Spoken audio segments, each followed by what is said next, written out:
Alvin, ang sundalo. Credit to the author. 1453-60. Ang mga pangalan po na nandito ay galing sa mga name generator. Kaya kung meron man pagkakatulad sa mga pangalan ng totoong tao o lugar, ito ay tunay na hindi sinasadya. Nang mabilis na lumipad ang Gale Hammer patungo kay Alvin, si Fred na ang kamay ay mahigpit na nakahawak sa Gale Hammer ay kinaladkad din. Napakabilis ng kanilang bilis na nakakatakot. Sa kasalukuyan, hindi man lang ginamit ni Fred ang kanyang diskarte sa paggalaw at umaasa lamang sa Gale Hammer upang dalhin siya. Sa sandaling ito, walang gaanong tao ang nakakakita sa figure ni Fred kahit na sila ay mga alagad sa labas ng korte sa Paramount Mortal Shedding Stage dahil ang Gale Hammer at Fred ay napakabilis lang. Masyadong mabilis. Iyan ang bilis ng Gale Saint Inscription. Maraming mga alagad sa labas ng korte ang mukhang nagulat. Ang Gale Saint Inscription ng Gale Hammer at ang Thousand Mas Saint Inscription ng Thousand Mas Broadsword. Matatalo ang Alvin na ito, naisip ng mga elder sa labas ng court sa kanilang sarili. Nakahinga ng maluwag ang grupo ng mga outer court deacon at outer court disciples na tumaya sa pagkapanalo ni Fred nang makita nilang gumalaw si Fred gamit ang Gale Hammer. Sa kanilang opinyon, ang labanan na ito ay walang suspense.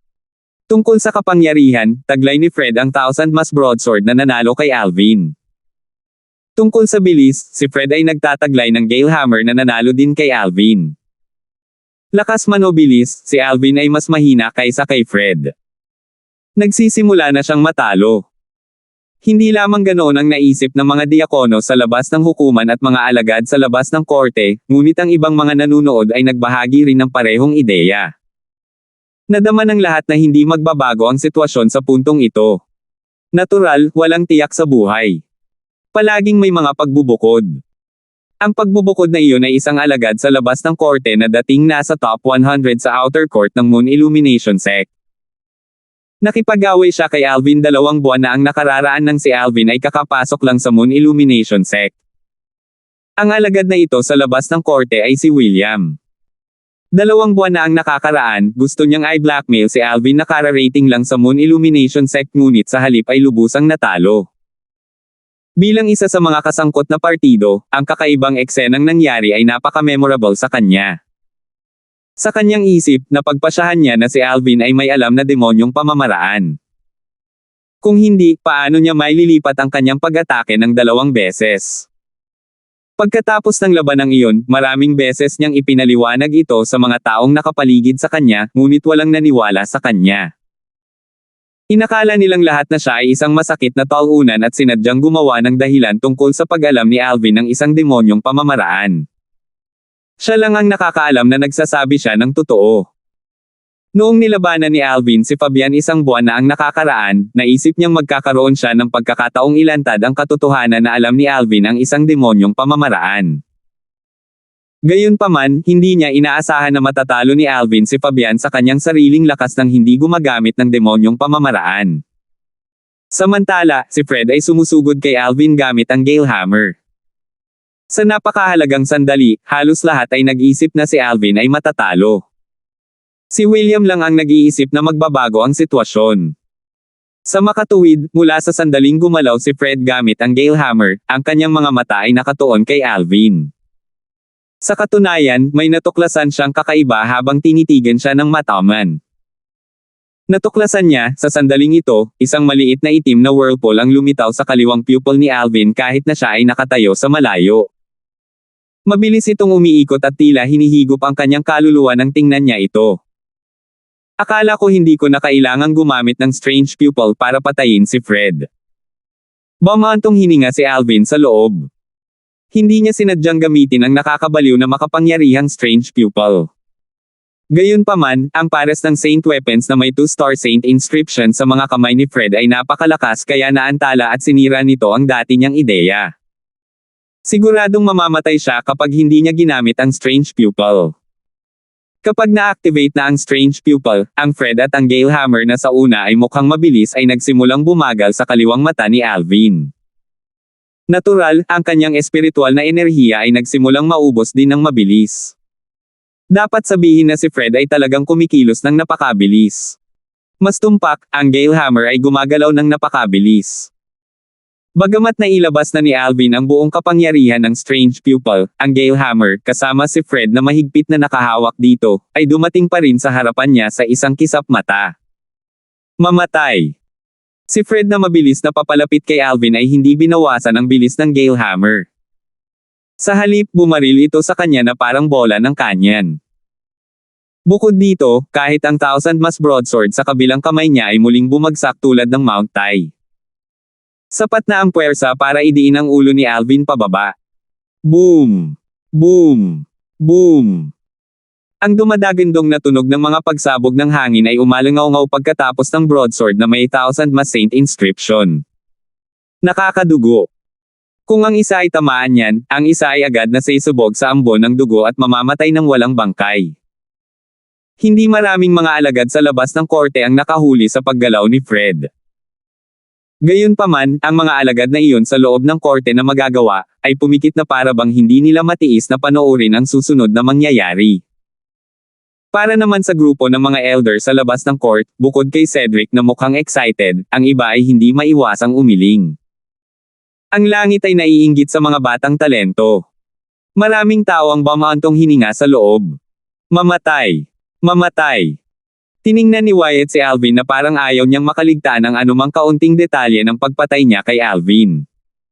Paano kung napakatalino mo? Magiging lupa ka pa rin sa Marshall Dow Saintland. Ngumisi si Skyler habang nakatingin kay Alvin ng walang malasakit na tingin. Spatial manipulation.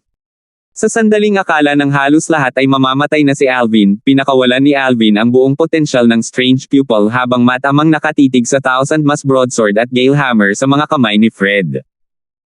Sa sandaling ito, ganap na pinakawalan ni Alvin ang napakalakas na kakayahan ng Strange Pupil, spatial manipulation, at ganap na naubos ang kanyang spiritual energy.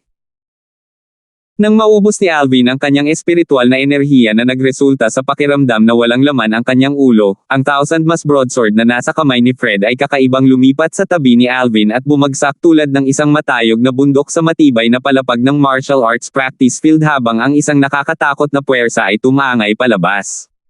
Boom! Sa tunog ng isang malakas na pagsabog, ang lupa ng martial arts practice field ay pumutok habang ang mga graba at alikabok ay lumipad pataas. Medyo kulang pa. Nang makita ni Alvin ang Gale Hammer ay lumipat sa gilid ngunit bumagsak pa rin sa kanyang kaliwang braso, ang kanyang mukha ay kapansin-pansing nagbago, at pinilit niyang umiwas sa gilid. Gayunpaman, tinamaan pa rin siya kahit na balak niyang umiwas. Mabuti na lang at nadikit lang ito sa braso niya nang nabasag ito, napunit ang isang tipak ng karne nang hindi nasaktan ng anumang buto o ugat. Gayunpaman, ang sakit ng pagkapunit ng isang tipak ng karne ay nagpatalsik pa rin kay Alvin sa malamig na pawis. Dahil sa pagkawala ng kanyang spiritual energy, medyo inaantok na siya. Kaakibat ng sakit, malapit na siyang mawala ng malay. Hindi. Hindi ako mahihimatay. Hindi ako mahihimatay. Sa mahalagang sandali na ito, kinagat ni Alvin ang dulo ng kanyang dila para manatiling gising. Alam niya sa kanyang puso na ang lahat ng kanyang mga pagsisikap noon ay magiging walang saysay kung siya ay himatayan ngayon. Natural, si Fred ay maaaring mag-strike lang muli kung hindi niya nakuha ang kanyang unang shot. Kung siya ay himatayan, siya ang magiging karne sa chopping board ni Fred. Maaaring patayin siya ni Fred sa anumang paraan na gusto niya. Pinilit ni Alvin na manatiling gising habang nakatutok at nakatitig kay Fred na dumaan sa kanya. Kitang-kita niya ang pagkabigla at hindi makapaniwala sa mga mata ni Fred. Marahil, hindi ito maisip ni Fred kahit nasarado ang kanyang utak. Bakit ang 1,000 mas broadsword at Gale Hammer sa kanyang mga kamay na halos dumapo kay Alvin ay lumipat sa gilid sa panahon ng kritikal na kilusan at iniwasan siya? Hindi nakuha ang pag-atake ni Fred, at ang kanyang katawan ay lumipad pasulong dahil sa pagkawalang galaw mula sa espada at martilyo. Pansamantala siyang nawala ng kontrol sa kanyang katawan. Sa oras na ito, ang lahat ng kanyang mga vital ay nakalabas sa harap ni Alvin. Tunog ng kamatayan. Napakagandang pagkakataon niyon, natural, hindi palalampasin ni Alvin. Habang nanunuya sa mukha, tinabig niya ang kanang kamay na nasa bowstring na ng sun shooting bow. Sa susunod na sandali, isang true energy light blade ang lumitaw at tumangay na parang electric arc. Huweng! Ang electric arc ay lumipad sa kalangitan na parang side ng Death God at tumama sa lalamunan ni Fred na nag-iwan ng nakakatakot na sugat. Si Fred ay may nakakatakot na ekspresyon sa kanyang mukha nang mangyari ito. Napunit ang sugat at dumuyugo ng husto. Sa ilalim ng pagbabantay ng lahat, si Fred ay kinaladkad ng Thousand Mass Broadsword at Gale Hammer. Duguan ang daan sa kanyang kinatatayuan. Sa kalaunan, bumagsak siya sa lupa sa isang pool ng dugo at tuluyang huminto sa paghinga. Katahimikan. Nakakamatay na tahimik ang buong lugar. Demonic technique. Ito ay demonic technique. Tinitigan ni William si Alvin habang napuno ng takot ang kanyang puso. Hingal. Hingal. Hingal. Hingal. Ilang sandali pa, ang mga taong naruroon sa eksena ay sa wakas ay nanambalik ang kanilang pakiramdam at nagsimulang magbuntong hininga. Fred. Patay na si Senior Brother Fred. Natigilan ang lahat ng mga alagad sa labas ng court nang makita nila ang katawan ni Fred. 1454. Paano ito posible? Ang mukha ng Deacon sa labas ng korte, si Wyatt, ay lubhang nagbago. Hindi siya nagbitiw habang nakatitig kay Alvin. Paano mapapatay ng bastard na ito si Fred? Hindi. Imposible. Imposible. Hindi pumayag si Wyatt na tanggapin ang katotohanan. Maging ang ibang mga deacon sa labas ng korte ay may mapait na ekspresyon sa kanilang mga mukha. Sa sandaling pinatay si Fred, ang merit points na kanilang napustahan ay walang kabuluhan.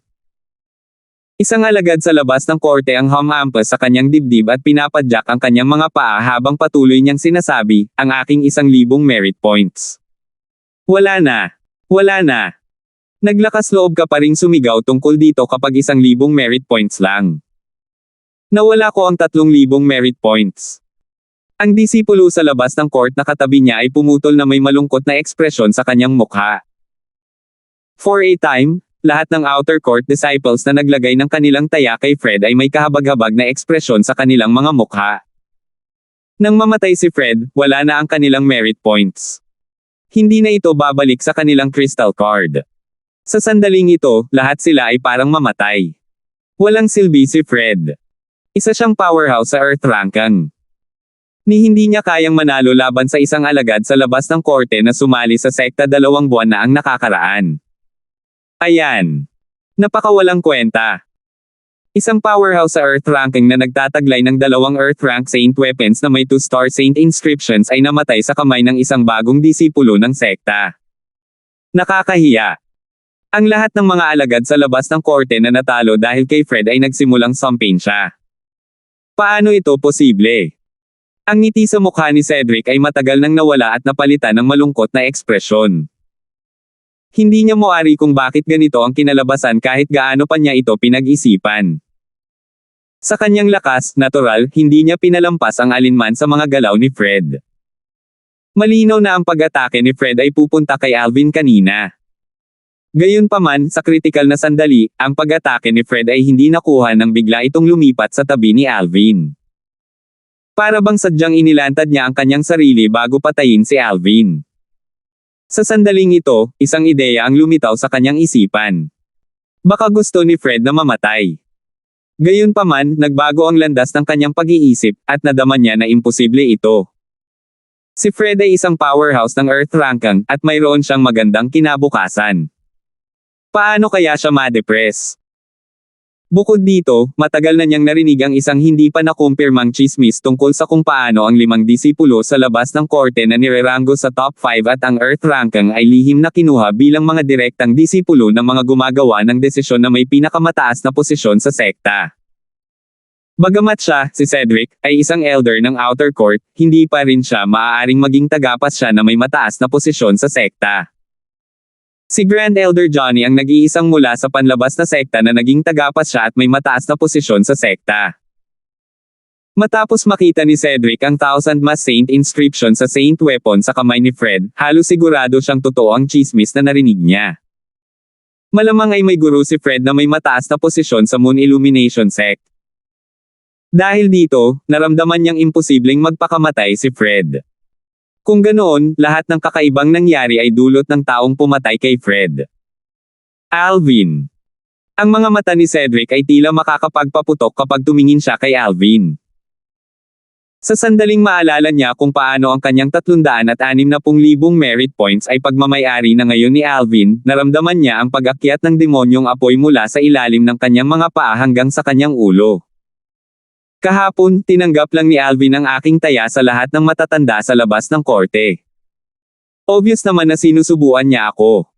Gayunpaman, sa tingin mo ba ay napakadali mong makukuha ang aking merit points, Alvin? Nang maisip ito ni Cedric, kumikinang ang kanyang mga mata na may layuning pumatay. Nagulat ang ilang elder sa labas ng court na nakatayo sa gilid, at sabay-sabay silang lumingon kay Cedric na may bakas ng awa sa kanilang mga mata. Napakalapit na tawag. Buti na lang at hindi tinanggap ni Alvin ang taya ko kahapon, natatakot na sabi ng isang elder sa labas ng korte. Eksakto. Kahapon, talagang binalak kong tumaya ng 100,000 merit points. Kung iisipin, mabuti na lang at hindi ako tumaya. Kung hindi, ang 100,000 merit points na iyon ay mapupunta kay Alvin, sabi ng isa pang elder sa labas ng korte. Sa palagay ko ay alam na ni Alvin sa simula pa lang na si Fred ay walang kalaban-laban para sa kanya. Kaya naman tinanggap niya ang death duel na imbitasyon na inilabas ni Fred. Dapat ay napakatalino niya para magkaroon ng ganoong mga tagumpay sa edad na ito. Ang isa pang matanda sa labas ng korte ay huminga ng malalim. Talaga. Ang ilang matatanda sa labas ng korte, kabilang si Chandler, ay sumang-ayon sa kanyang mga salita. Nakita ni Cedric ang kakaibang eksena kanina. Naturally, lahat sila ay nakakita rin nito. Sa pinaka-critical na sandali, ang pag-atake ni Fred ay misteryosong hindi nakuha at binigyan ng pagkakataon si Alvin. Dahil doon, hindi lamang napaatras si Alvin mula sa mga panga ng kamatayan, ngunit nagkaroon pa siya ng pagkakataong maglunsad ng nakamamatay na pag-atake. Sa oras na iyon, ang katawan ni Fred ay mabilis na hinaila ng 2 Saint Weapons. Iyon ang dahilan kung bakit hindi siya makapagbigay ng diskarte sa pagtatanggol sa oras. Sa harap ni Alvin, para lang siyang walang pagtatanggol na target. Dahil dito, namatay si Fred, taliwas sa inaasahan ng lahat. Siguro anong klaseng teknik ang ginamit ni Alvin? Spiritual energy attack? O ibang teknik? Ang mga puso ng matatanda sa labas ng korte ay puno ng mga katanungan. Si Skyler, ang direktang disipulo ng Elder Rohan ng Inner Court, sa wakas ay nanimbalik ang kanyang pakiramdam mula sa panunood kay Fred na pinatay. Baka sa mukha niya ang takot habang bumubulong sa sarili, paano ito posible? Kahit sa pinakamabangis niyang panaginip, hindi niya inaasahan ang ganoong kahihinatnan. Namatay si Fred. Natural, hindi siya nag-aalala tungkol kay Fred. Gayunpaman, ang mga bagay ay magiging komplikado ngayon dahil sa kanyang pagkamatay. Ayos lang kung isa lang siyang ordinaryong alagad sa labas ng korte, ngunit bilang swerte, talagang kahanga-hanga ang background ni Fred. Ang taong nasa likod niya ay isang taong may sapat na kapangyarihan upang may rank sa nangungunang 3 sa mga elder ng Inner Court ng Moon Illumination Sect. Ang taong iyon ay mas makapangyarihan pa kaysa sa kanyang Panginoon, si Rohan. Sa harap ng matandang iyon sa loob ng korte, maging ang kanyang amo, si Rohan, ay kailangang maging magalang at magalang. Patay si Fred dahil sa kanya. Naisip na ni Skyler ang kanyang masamang wakas nang malaman ito ng master ni Fred, ang elder sa loob ng korte na may mataas na posisyon.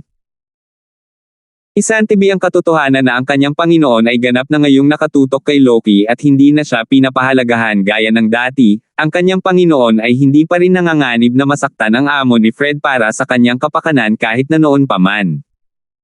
Sa sandaling ito, naramdaman ni Skyler na tila babagsakan siya ng langit. Sandali. Nang si Skyler ay halos mawalan ng pag-asa, siya ay natama ng isang kirot ng realisasyon, at siya ay agad na nabuhayan muli. Mukhang kami lang ni Fred ang nakakaalam kung bakit siya nag-issue ng death duel invitation kay Alvin. Walang nakakaalam kahit ano. Ngayong patay na si Fred, ako lang ang nakakaalam ng totoo. Hindi ba ibig sabihin nun ay maaari na akong gumawa ng kwento? Sa sandaling naisip ito ni Skyler, lahat ng madilim na ulap sa kanyang puso ay naglaho ng walang bakas. Pakiramdam niya ay tila sumisikat ang araw sa kanyang puso, at siya ay natuwa. Gayunpaman, muling naging seryoso ang kanyang mukha nang dumapo ang kanyang mga mata kay Alvin na nagpapagaling na matapos uminom ng healing medicinal pill. Ano ang background ni Alvin? Nagawa niya talagang patayin si Fred sa ganoong sitwasyon. Huwag mong sabihin sa akin na alam mo ang isang demonic technique. Sa sandaling naisip iyon ni Skyler, umiling siya kaagad. Ito ay hindi maaaring isang demonic technique. Ito ay dapat na isang spiritual secret tactic o sa halip. Ito ay maaaring isang spiritual secret tactic na maaaring lituhin ang iba at lumikha ng mga ilusyon bago maging isang pag-atake. Maging ito ay ang mga elder sa labas ng hukuman, mga deacon sa labas ng hukuman o Skyler, lahat sila ay dumating sa parehong conclusion. Inisip nilang lahat na ang diskarteng ginawa ni Alvin kanina ay kailangang isang spiritual secret tactic. Mababago ba talaga ni Fred ang direksyon ng kanyang pag-atake kahit na gusto niya nang ilabas niya ang kanyang buong lakas? Hindi alintana kung gaano kagulat ang lahat, nananatili ang katotohanan na namatay si Fred. Si Alvin ay nanalo at nabuhay sa death duel. Bagamat siya ay buhay, hindi siya nasa mabuting kalagayan. Patuloy na namumuo ang malamig na pawis sa kanyang noo. Kahit na naubos ko na ang 3-star healing medicinal pill na ibinigay sa akin ni teacher, natatakot ako na kakailanganin ko pa rin ng 10 hanggang 15 araw bago ko mapalago ang tipak ng laman na pinunit. Gayunpaman, pakiramdam niya ay sulit ang lahat ng maalala niyang mayroon siyang halos 3 milyong merit points sa kanyang crystal card. 3 million merit points. Sok!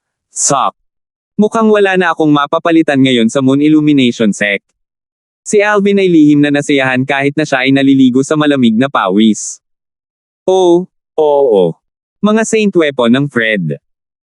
Ayon sa alituntunin ng Moon Illumination Sect, lahat ng item, maliban sa ilang espesyal na bagay, na ang taong napatay sa death duel ay mapapabilang sa mananalo bilang reward. Sa sandaling naisip ito ni Alvin, tiniis niya ang sakit at naglakad patungo sa katawan ni Fred. Itinaas niya ang 1000 sword ni Fred at malabong makita ang espesyal na guhit na nakaukit dito. Ang striation ay komplikado at halos katulad ng mga inscription sa Cloud Continent kahit na sila ay dalawang magkaibang bagay. Ito siguro ang 2-star Saint inscription, 1000 Saint inscription, naisip ni Alvin sa kanyang sarili. Ang broadsword na ito ay dapat na nagkakahalaga ng hindi bababa sa 200,000 merit points. Ngayong nasa akin na ito, maituturing na nakatipid ako ng 200,000 merit points. Tuwang-tuwang inalis ni Alvin ang 1000 sword bago inabot din ang Gale Hammer. Bagamat alam na niya na ang Gale Hammer ay pag-aari ni Skyler, nagkunwari siyang walang kamalay-malay. Firms! How dare you take my saint weapon? Ang martilyo ay biglang nawala nang halos madikit ang kamay ni Alvin dito. Kasabay nito, isang mapanuksong boses ang umalangaw-ngaw sa hangin nang may sumulpot sa hindi kalayuan sa kanyang harapan. Skyler. Naging seryoso ang mukha ni Alvin. Alam niyang hindi na niya makukuha ang Gale Hammer ngayon. Ngayong muling nakilala ni Alvin si Skyler pagkatapos ng 6 na buwan, naramdaman niya na ang personalidad ni Skyler ay katulad pa rin ng kung ano ito 6 na buwan na ang nakalipas. Mayabang pa siya at walang respeto sa kahit na ano. Gayunpaman, hindi nang ahas si Skyler na kumilos ayon sa gusto niya sa sekta. Walang ideya si Alvin na noong pumunta siya para kunin ang Gale Hammer kanina, maaaring kumilos si Skyler at pilayin siya kahit na hindi niya ito mapatay. Kung tutusin, mayroon siyang magandang dahilan para gawin iyon, ito ay para sa kapakanan ng pagprotekta sa kanyang saint weapon. Hindi siya kumilos dahil gusto niyang lumayo sa pangyayaring ito kung saan pinatay ni Alvin si Fred. Ayaw niyang isipin ng ibang tao na siya, si Skyler, ay gustong patayin si Alvin. Kung hindi, mahuhulaan nila na siya ang humiram ng kamay ni Fred para patayin si Alvin. Hindi siya pababayaan ng master ni Fred kung malaman niya ang tungkol dito. Hindi ako makapaniwala na ang isang tao na parang langgam na 6 na buwan na ang nakakaraan ay makakamit ng marami ngayon. Malamig na pinandilatan ni Skyler si Alvin at ngumuso bago siya nagsabi sa pamamagitan ng True Energy Voice Transmission, gayunpaman, ang lahat ng mga tao ng Mount Hill City ay nakatakdang magkaroon ng maikling buhay sa Moon Illumination Sect. Ganito ang nangyari sa mga nauna sa iyo, at magiging pareho ito para sa iyo at sa susunod na henerasyon. Taliwas sa palihim na paraan ng pakikipag-usap ni Skyler, malakas na sinabi ni Alvin, hindi ikaw ang magpapasya kung hanggang kailan tayo mabubuhay, Skyler. Naturally, ang kanyang mga salita ay nakakuha ng atensyon ng maraming tao. Bumungad kay Skyler ang takot. Napagtanto niya na maaaring may maghinala na siya ang gustong pumatay kay Alvin kung magpapatuloy siya. Mabilis niyang iniligpit ang kanyang Gale Hammer at umalis. Hindi siya naglakas loob na manatili kahit isang segundo. Sa opinyon ni Skyler, napakahalaga na lumayo sa pangyayari ngayon. Ang biglaang pag-alis ni Skyler ay lampas sa inaasahan ni Alvin. Natarante siya nito. Ang Skyler na iyon ay tila natatakot sa isang bagay na makita kung paano siya umalis ng napakabilis. Ano nga ba ang kinatatakutan niya? 1455. Bilang kasangkapan ni Rohan sa paghihiganti, hindi man lang nag-abala si Skyler na linisin ang iyong katawan pagkatapos mong mamatay. Gaano kalungkot iyon? Matapos kunin ang spatial ring ni Fred, walang pakialam na sinulyapan ni Alvin ang kanyang bangkay bago siya naglakad palayo sa ilalim ng masalimuot na tingin ng lahat. Halatang aalis na siya ngayon. Ang mga tao ay gumawa ng paraan para sa kanya habang siya ay naglalakad. Bagamat humigit kumulang 70% hanggang 80% ng mga alagad sa labas ng korte ang nakipagpustahan kay Alvin at natalo ng napakaraming merit points, hindi nila siya sinisisi. Sa kanilang opinyon, natalo sila dahil walang silbi si Fred. Naglagay sila ng napakalaking taya sa Fred dahil siya ang powerhouse ng Earth Ranking. Akala nila ay tiyak na matatalo niya si Alvin, isang alagad sa labas ng korte na kakapasok lang sa sekta halos 2 buwan na ang nakakaraan. Gayunpaman, ang kinalabasan ay lampas sa kanilang inaasahan. Si Alvin, isang alagad sa labas ng korte na kakapasok lang sa sekta halos 2 buwan na ang nakakaraan, ay pinatay si Fred, isang powerhouse ng Earth Ranking na sikat sa Moon Illumination sect, sa isang iglap lang. Alvin, kung may sense ka man, hahanap ka ng oras at pupunta ka sa mansyon ko para ibalik sa akin ang merit points na napusto ko kay Fred. Kung hindi, Isang true energy voice transmission ang biglang tumunog sa tenga ni Alvin habang papalabas siya. Pamilyar si Alvin sa boses na ito na puno ng pagbabanta. Sa ilalim ng mapagbantay na mga mata ng iba, agad na huminto si Alvin at inilipat ang kanyang mga mata sa lugar kung saan nakatayo ang isang grupo ng mga elder sa labas ng korte bago ito tuluyang dumapo kay Elder Cedric Hamilton na tumaya ng husto kahapon. Galit na galit si Cedric nang makita niya kung gaano katapang si Alvin na nakatitig sa kanya sa harap ng napakaraming tao at binabaliwala ang kanyang prestihiyo. Sa sandaling magsalita siya, agad siyang humingi ng 1,000,000 merit points mula kay Alvin. Gaano ka nang ahas na tingnan mo ang aking mga mata ng ganito sa ilalim ng maingat na mga mata ng napakaraming tao? Kung hindi mo ibabalik sa akin ang 1,000,000 merit points, hindi ko pababayaan ang bagay na ito. Halatang halata na tinatrato niya si Alvin na parang matabang tupa na kaya niyang katayin. Gayunpaman, agad na tumawa si Alvin nang marinig niya ang mga salita ni Cedric. Isang matamis na ngiti ang isinalubong niya sa harap ng lahat. Elder Cedric Hamilton. Kusa kang dumating kahapon at sinabi mong gusto mong tumaya ng 360,000 merit points. Ngayong nanalo na ako, binabantaan mo akong ibabalik sa iyo ang 360,000 merit points. Anong klaseng loika ito? Huwag mong sabihin sa akin na ang isang kahangahangang outer court na elder na tulad mo ay hindi sasamantalahin ang kapangyarihan ng mga taong tulad mo sa batas. Sa sekta na ito. Ibinunyag ni Alvin ang mga pagbabante ni Cedric sa madla habang pinaikit niya ang kanyang mga mata. Ang mga salita ay lumabas sa kanyang bibig ng napakabilis na sa isang sandali, hindi na malaya ni Cedric kung ano ang nangyayari. Sa sandaling nanumbalik ang kanyang katinoan, natuklasan niyang nagbago ang tingin ng mga tao sa paligid nang tumingin sila sa kanya. Elder Cedric Hamilton, nagsasabi ba ng totoo si Alvin? Walang pakialam na tanong ng isang elder sa labas ng court na nakatayo sa tabi ni Cedric. Kung totoo man, talagang lumagpas ka na sa linya. Tama. Isa kang outer court elder, at kinakatawan mo ang sekta. Nakakahiya talaga na ikaw ay napakasakit na talunan, dagdag pa ng isa pang outer court elder. Kung ako iyon, aaminin ko pa rin ang pagkatalo ko kahit gaano ako ayaw. Elder Cedric Hamilton, kung talagang pinagbantaan mo si Alvin, kailangan mo talagang pagbutihin ang iyong sportsmanship, sunod-sunod na sigaw ng mga elder sa labas ng court. Sa sandaling marinig ni Cedric ang mga pahayag na ginawa ng grupo ng mga elder sa labas ng korte, mamulong siya sa ilalim ng kanyang hininga, mas madaling sabihin kaysa gawin. Pinandilatan niya si Alvin at umiling, "Alvin, how dare you slander me?" Bagamat marami ang 360,000 merit points, wala akong masyadong pakialam doon. Natural, ayaw niyang aminin ang kanyang pagkakamali sa harap ng napakaraming tao.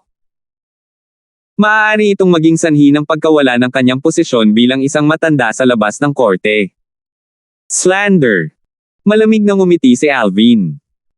Elder Cedric Hamilton, wala pa tayong naging interaksyon bago ang kahapon. Bakit kita sisiraan? Huwag mong sabihin sa akin na dahil ito sa 360,000 merit points na tinaya mo kahapon. Sa tingin ko, sa isang kahangahangang outer court elder na tulad mo, ang 360,000 merit points na napustahan mo kahapon ay hindi kayang kumpara sa malaking pagkatalo ni Dencon na Dencon lang ang nadudulot ng Dencon na court. Deacon and the 150,000 merit points that he bet is almost all of the money that he had, hindi man lang niya ako tinakot kung ikukumpara nating dalawa, medyo kulang ang ugali mo kumpara sa kanya. Umiling si Alvin nang marating niya ang dulo ng kanyang pangungusap. Nang marinig ang papuri ni Alvin, hindi lamang nalungkot si Wyatt, ngunit sa sobrang galit niya ay halos samukha siya ng dugo. 150,000 merit point talaga ang lahat ng merit points na mayroon siya. Sa kasalukuyan, mayroon lamang siyang ilang libong merit points sa kanyang crystal card. Imposibleng sabihing hindi siya naabala nito. Hindi niya binyantaan si Alvin dahil alam niyang walang silbi ang mga pagbabanto laban kay Alvin. Makakaisip lang siya ng iba pang ideya at paraan para patayin si Alvin at agawin ang kanyang crystal card. Sa oras na iyon, hindi lang niya makukuha ang kanyang 150,000 merit points, kundi makukuha rin niya ang halos 3,000,000 merit points doon. Ikaw. Ang mukha ni Cedric ay naging seryoso. Sisigat na sana siya nang muli siyang hinarang ni Alvin. Elder Cedric Hamilton, bagamat isa kang outer court elder, hindi ako magpapasakop sa iyong mga despot-ikong paraan. Maliban kung mamatay ako, hindi ko ibabalik sa iyo ang 1,000,000 merit points. 1,000,000 merit points. Sa sandaling umalis ang mga salitang ito sa bibig ni Alvin, muling nagbago ang tingin sa mga mata na nasanay sa kanya. Masasabi ng mga hindi tanga na binyantaan ni Cedric si Alvin at humingi ng 1,000,000 merit points mula sa kanya. Bah!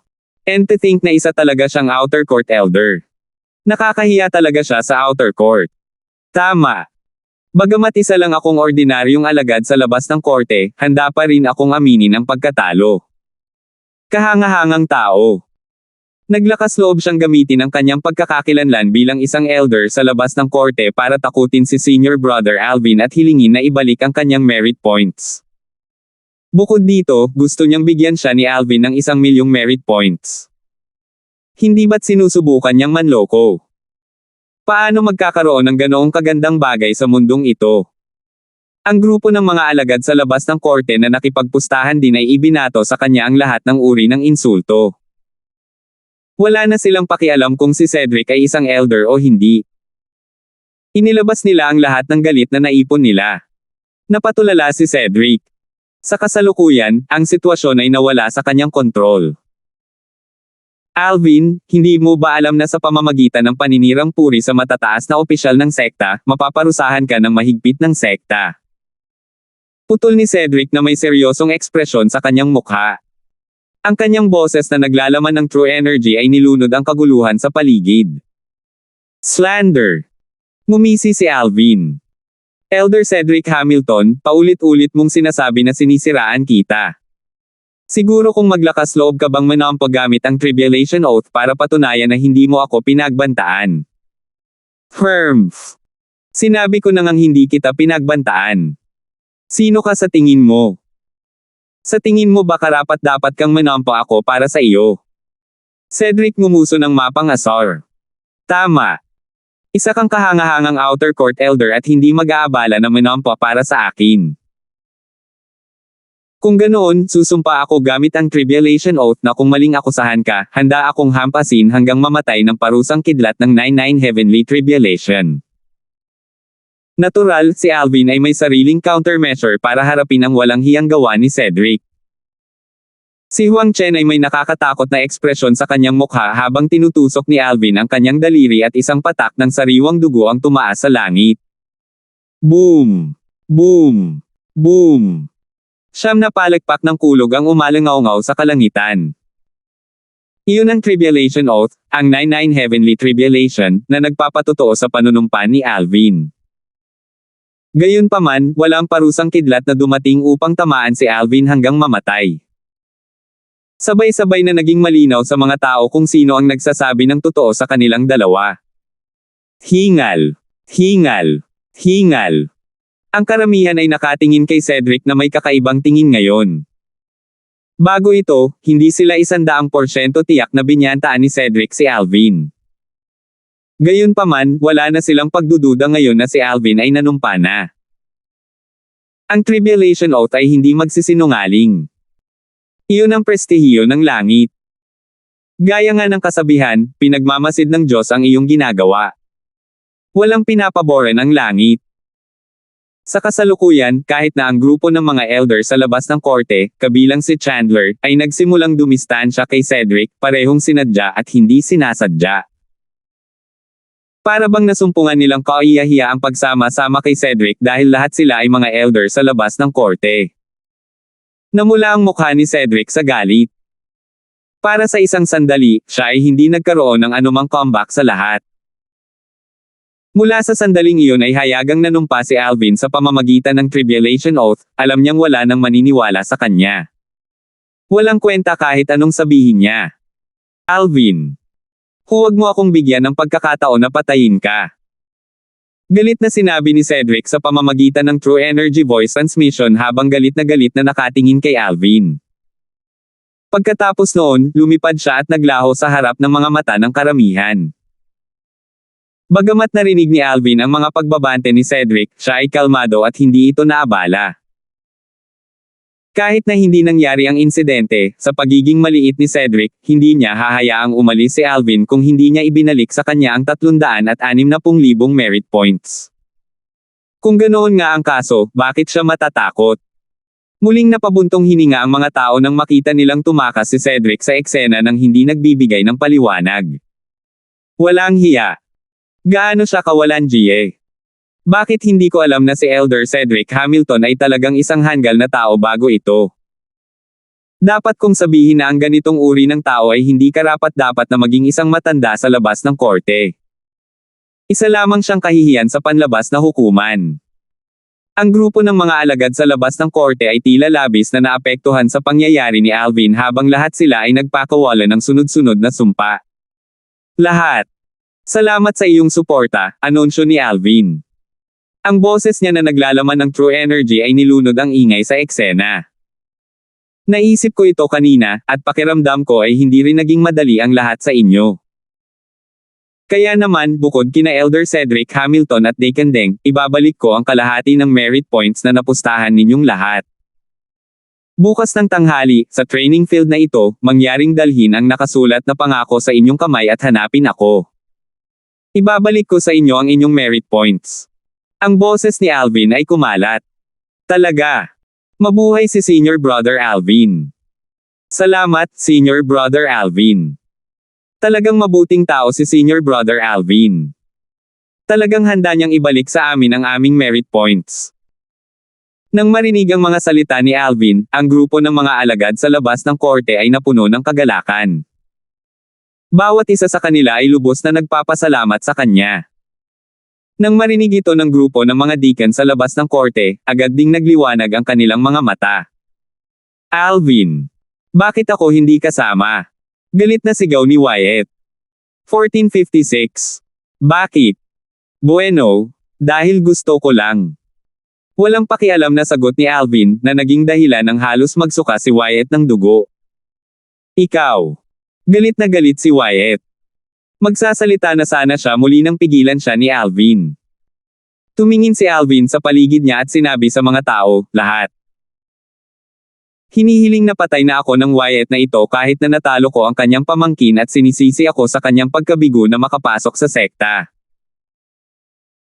Noong araw na iyon, pagkatapos niyang tumaya, hinimok pa niya ako sa pamamagitan ng voice transmission na nagsasabi na ipapaalam niya sa kanyang pamangkin ang tungkol sa pagkamatay ko. Kung ikaw ako, ibabalik mo ba sa kanya ang kanyang merit point? Ang boses ni Alvin na naglalaman ng true energy ay kumalat at narinig ng lahat ng naruroon sa eksena. Siyempre hindi. No wonder. Nagtataka ako kung bakit sinasadya ni Senior Brother Alvin na pahirapan ang mga bagay para kay Deacon Deng. Sa lumalabas, may dahilan sa likod nito. Firms. Walang hiya talaga si Deacon Deng. May lakas pa rin siyang loob na tanungin si Alvin kung bakit hindi siya kasama. Bakit hindi niya naisip kung paano niya gustong patayin si Alvin? Joke. Ang grupo ng mga alagad sa labas ng korte ay napuno ng paghamak kay Wyatt, ganap na nakakalimutan na nais din nilang manalo si Fred bago ito. Kung nanalo si Fred, namatay na si Alvin. Hindi ka taka-taka. Nagtataka ako kung bakit nakakuha ka ng 150,000 merit points, Wyatt. Lumalabas, may awayan ka kay Alvin, sigaw ng isa sa mga deacon sa labas ng korte habang nakatingin kay Wyatt. Wyatt, ang katotohanan na ang iyong pamangkin ay natalo ni Alvin sa pasukan ng pagsusulit ay nangangahulugan na ang iyong pamangkin ay walang kapalaran sa ating sekta. Paano mo ito masisisi kay Alvin? Tama. Kahit gaano mo kagusto ang protektahan ang pagkukulang ng iyong pamangkin, kailangan mo pa ring maging makatwiran, Wyatt. Sinabi ng iba pang mga deacon sa labas ng korte bilang suporta kay Alvin. Nagalit ito kay Wyatt kaya naging berde at puti ang mukha nito. Sa huli, napagtanto ni Wyatt na lalo lang niyang ipapahiya ang sarili niya kung magpapatuloy siya rito. Malamig siyang ngumuso at tumingin kay Alvin ng puno ng puot bago siya lumipad na katulad nina Skyler at Cedric, na wala sa paningin ng lahat. Lahat. Magkita tayo bukas. Pagkatapos magpaalam ni Alvin sa karamihan, bumalik siya sa kanyang independenteng patio.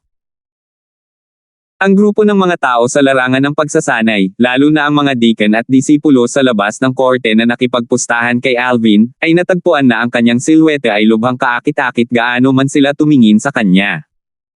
Alvin. Namutla si Mosley pagkatapos niyang masaksihan ang lakas ni Alvin. Mula sa sandaling pinatay ni Alvin si Fred, si Alvin ay tila naging isang malaking bundok sa kanyang paningin na tila hindi malulutas.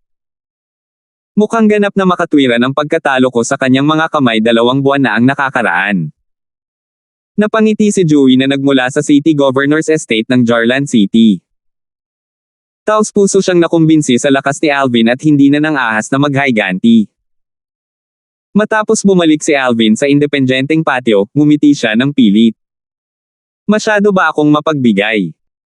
Ang mga taya na natanggap niya ay umabot sa halos 3 milyong merit points. 360,000 merit points ay mula kay Cedric, at 150,000 merit points ay mula kay Wyatt. Hindi na niya kailangang ibalik sa kanila ang merit points. Matapos ibawas ang mga ito sa 3 milyong merit points, magkakaroon pa rin siya ng 2.49 milyong merit points. Niluwagan ni Alvin ang kanyang dila at sinabing ibabalik niya ang kalahati ng mga merit point na ito. Sa kasong ito, magkakaroon lamang siya ng mas mababa sa 1.25 milyong merit points. Idinaragdag pabalik ang merit points nina Cedric at Wyatt, may iwan siya ng humigit kumulang 1.75 milyong merit points. Kahit na hindi ko ibalik ang merit points nina Cedric at Wyatt, kailangan kong ibalik ang 1.25 million merit points. Ngayong maingat na niyang nakalkula ito, pakiramdam niya ay masyado siyang nag-aksaya. Ayos lang. Ang 1.75 million merit points ay dapat na higit pa sa sapat para gastusin ko ayon sa gusto ko. Ang merit points na ito ay magagamit lamang sa Moon Illumination Sect at sa 18 city governors, estates pa rin. Wala silang silbi sa labas. Eksaktong dahil dito nagpasya si Alvin na ibalik ang kalahati ng merit points na tinaya ng mga deacon at disipulo sa labas ng korte. Bagamat kalahati pa lang, sapat na iyon para mabili niya ang mga puso nila. Pagkatapos niyang pumasok sa kanyang bahay at isara ang pinto, pumasok si Alvin sa Seven Treasures Exquisite Pagoda. Hindi siya nag-cultivate, ngunit kinuha niya ang Thousand Mass Sword na pag-aari ni Fred sa halip at sinimulang pag-aralan ito. Upang maging mas tumpak, pinag-aaralan niya ang Saint Inscription sa Thousand Mass Sword. Ang Saint Inscription sa Thousand Mass Sword ay isang 2-star Saint Inscription. Tinawag itong Thousand Mass Saint Inscription. Kapag na-activate na ito, mapupuno nito ang espada ng nakakatakot na lakas. Napakalakas nito na halos hindi na mapigilan. Personal na naranasan ni Alvin ang mabigat na puwersa nito. Nang maalala niya ito, nakaramdam pa rin siya ng matinding takot. Mabuti na lang at taglay ko ang strange pupil. Kung hindi, namatay na ako ngayon. Napaisip si Alvin sa kanyang sarili. Matapos pag-aralan ang Thousand Mass Saint Inscription, nagsimulang makaramdam ng pagkahilo at bigat si Alvin habang bumabalot sa kanyang katawan ang pagkahapo. Ang maliit na halaga ng espiritual na enerhiya na nabawi niya ay muling naubos. Mukhang mapag-aaralan ko lang ito pagkatapos kong mabawi ang aking espiritual na enerhiya, naisip ni Alvin sa kanyang sarili sa huling bahagi ng kanyang kamalayan. Sa sumunod na sandali, nakahiga na siya sa ikalawang palapag ng Seven Treasures Exquisite Pagoda, na mahimbing na natutulog. Sa Inner Court District ng Moon Illumination Sect. Guru. Agad na hinanap ni Skylar ang kanyang Panginoon, si Rohan, nang makapasok siya sa mansyon. Anong problema? Bakit ka ba kinakabahan? Si Rohan ay isang medium-built middle-aged na lalaki na may ordinaryong hitsura. Ang kanyang mga mata ay tila tulad ng walang katapusang paglilipat ng mga ulap habang siya ay nakasuot ng seryosong ekspresyon sa kanyang mukha. Naglabas siya ng masamang aura habang nakatayo doon. Napasimangot si Rohan nang makita niyang nagmamadali si Skylar. Kailangan mong matuto mula sa iyong junior brother na si Loki. Matanda ka na ngayon, pero hindi ka pa rin composed. Guru, hindi naman sa hindi ako composed, pero may apurahang bagay. Napangiti si Skylar. Magsalita ka, walang pakialam na sabi ni Rohan. Guru, patay na si junior brother Fred, sagot ni Skylar. Ano? Nang marinig ang mga salita ni Skylar, nagtaas ng kilay si Rohan. Baka sa mukha niya ang pagkagulat. Anong nangyari? Nagbigay si Fred ng isang death duel na imbitasyon sa isang alagad sa labas ng korte na kakapasok lang sa sekta 2 buwan na ang nakakaraan. Sa huli, si junior brother Fred ay walang kalaban-laban para sa alagad na iyon sa labas ng korte at pinatay niya. Pagkatapos magsalita ni Skylar, nagkunwaring buntong hininga siya at sinabing, napakatagal na henyo. Isang alagad sa labas ng korte na kakapasok lang sa sekta 2 buwan na ang nakakaraan. Naningkit ang mga mata ni Rohan. Anong klaseng tao siya? May kakayahan siyang patayin si Fred. Si Fred ay isang powerhouse ng Earth ranking sa 9 sect alliances.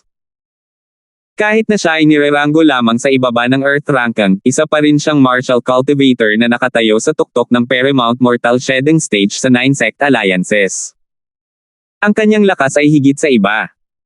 Gayunpaman, ang gayong tao ay kamamatay lamang. Ang pumatay sa kanya ay isang alagad sa labas ng korte na kakapasok lang sa sekta 2 buwan na ang nakakaraan. Siya rin ba ay isang powerhouse ng Earth ranking? Tanong ni Rohan sa malalim na boses. Hindi. Umiling si Skylar. Hindi siya powerhouse mula sa Earth ranking. Isa lang siyang hindi mahalaga at hindi kilalang tao bago siya pumasok sa sekta. Kahit ano paman, nakatadhana siyang magkaroon ng maikling buhay mula noong pinatay niya si Fred.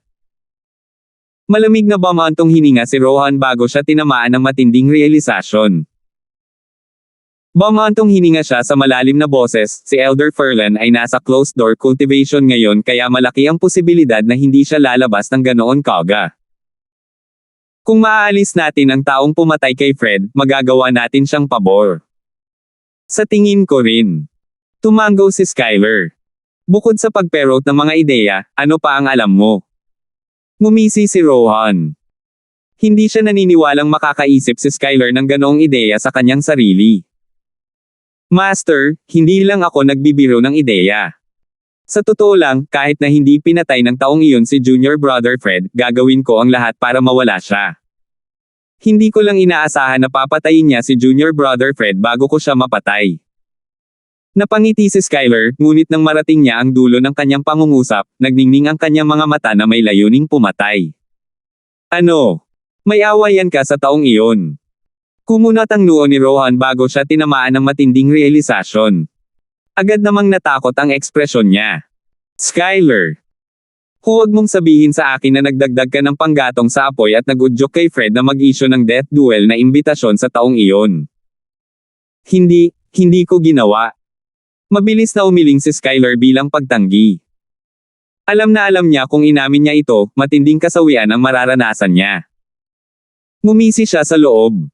Hindi lamang ako nagdagdag ng panggatong sa apoy, ngunit hiniling ko pa kay Fred na patayin ang Alvin na iyon. Nakakalungkot na wala siyang silbi kaya namatay siya sa mga kamay ni Alvin sa huli. Naglakas loob lang siyang mag-isip ng mga ganoong salita. Wala siyang lakas ng loob na sabihin ang mga iyon ng malakas. Talagang hindi mo ginawa? Tanong ulit ni Rohan. Guro, hindi talaga. Kung hindi ka naniniwala sa akin, maaari akong manampa, walang kahihiyang sagot ni Skyler. Alam niyang hindi siya hihilingin ni Rohan na manampa, kaya naman naglakas loob siyang magsabi ng mga ganoong salita.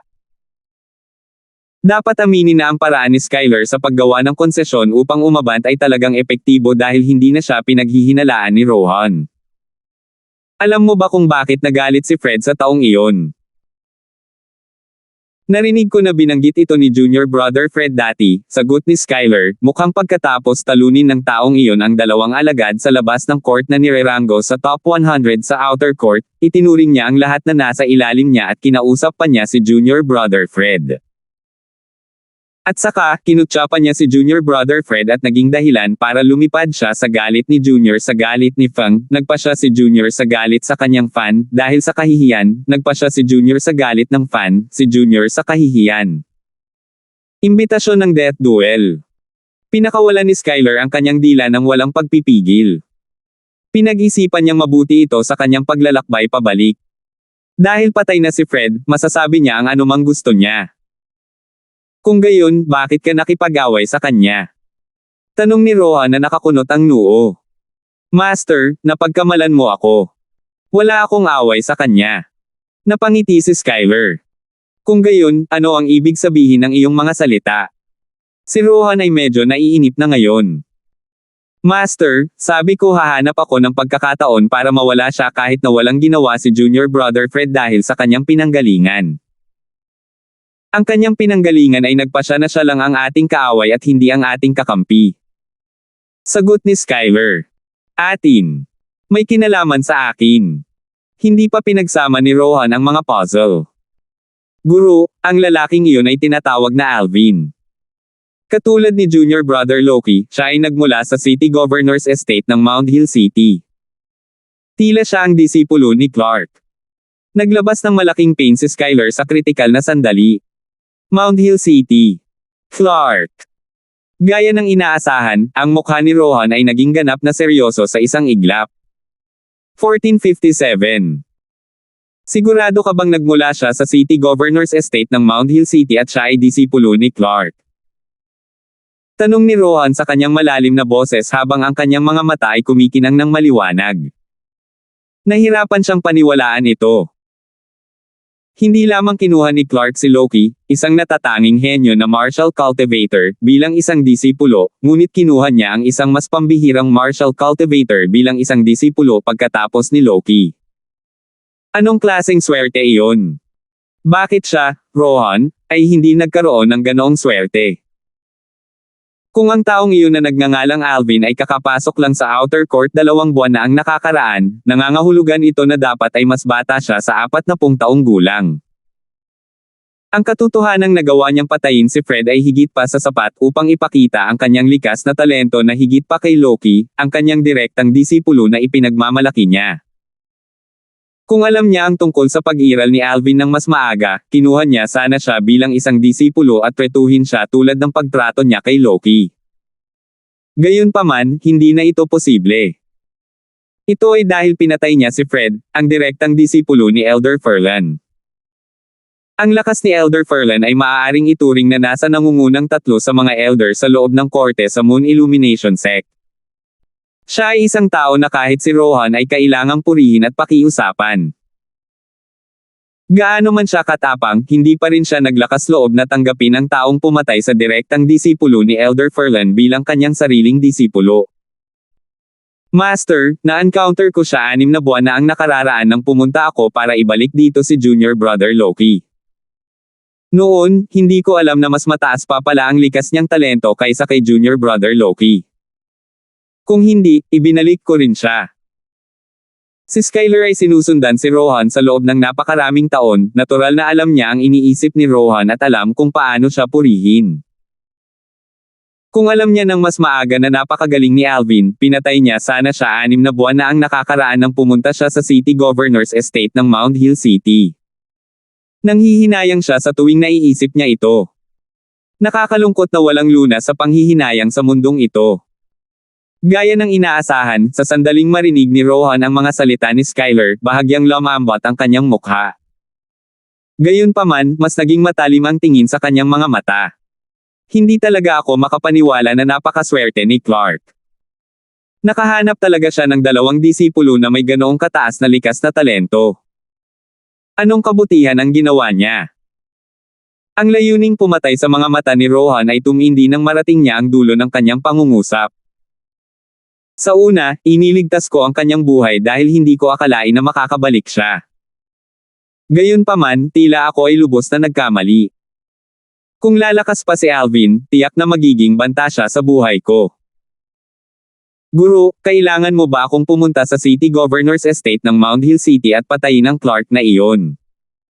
Tanong ni Skyler. Hindi. Umiling si Rohan. Ipaubaya mo na lang kay Elder Ferlan ang Clark na iyan. Kung hindi, saan mo inaasahan na ilalabas niya ang kanyang galit kapag lumabas siya sa kanyang closed-door cultivation at nalaman niyang napatay ang kanyang disipulo? Kung tungkol sa Alvin na iyon, kailangan na nating alisin siya bago lumabas si Elder Ferlan sa kanyang closed-door cultivation. Sa oras na iyon, maaari siyang ituring na may utang sa akin. Lumiwanag ng maliwanag ang mga mata ni Rohan nang marating niya ang dulo ng kanyang pangungusap. Naturally, may isang bagay na hindi niya sinabi ng malakas. Gusto niyang patayin si Alvin bago lumabas si Elder Ferlan mula sa kanyang closed-door cultivation dahil nag-aalala siyang magugustuhan ni Elder Ferlan si Alvin at kunin siya bilang kanyang bagong direktang disipulo anuman ang pagkamatay ni Fred. Hindi ito isang bagay na gusto niyang makita. Si Alvin ay nagmula sa City Governor's Estate ng Mount Hill City. Kung siya ay naging alagad ni Elder Ferlan, tiyak na magiging malaking kapahamakan ito para sa panig ni Rohan. Guro, huwag kang mag-alala. Susubukan kong patayin si Alvin bago lumabas si Elder Ferlan sa kanyang closed-door cultivation, sabi ni Skyler. Hindi mo maaaring subukan ang iyong makakaya. Dapat mong patayin siya. Dapat mamatay si Alvin bago lumabas si Elder Ferlan sa kanyang closed-door cultivation. Kailangan mong tiyakin na mamamatay siya kahit na kailangan mong ipagpalit ang iyong buhay para dito. Kung mamatay ka, maaalala kita, dahan daw ang sabi ni Rohan habang nakatingin kay Skyler. Nang marating na niya ang dulo ng kanyang pangungusap, baka sa kanyang mukha ang kahinahunan. Nakaramdam lamang ng panginginig si Skyler sa kanyang gulugad nang makita niya ang magiliw na ekspresyon sa kanyang mukha. Upang patayin si Alvin at alisin ang lahat ng mga problema sa hinaharap, ang kanyang amo, si Rohan, ay hindi nag-atubiling isakripisyo ang kanyang buhay. Sa sandaling ito, sa puso ni Skyler, ang master at disciple na relasyon sa pagitan nila ni Rohan ay nawala na ng walang bakas. Dati, sabik siyang patayin si Alvin, ngunit ngayon, hinihiling niyang mabuhay si Alvin para matulungan niya si Clark na patayin si Alvin. Sa sandaling ito, nagpasya siya. Gumawa siya ng desisyon na lubos na makakaapekto sa kanyang kinabukasan.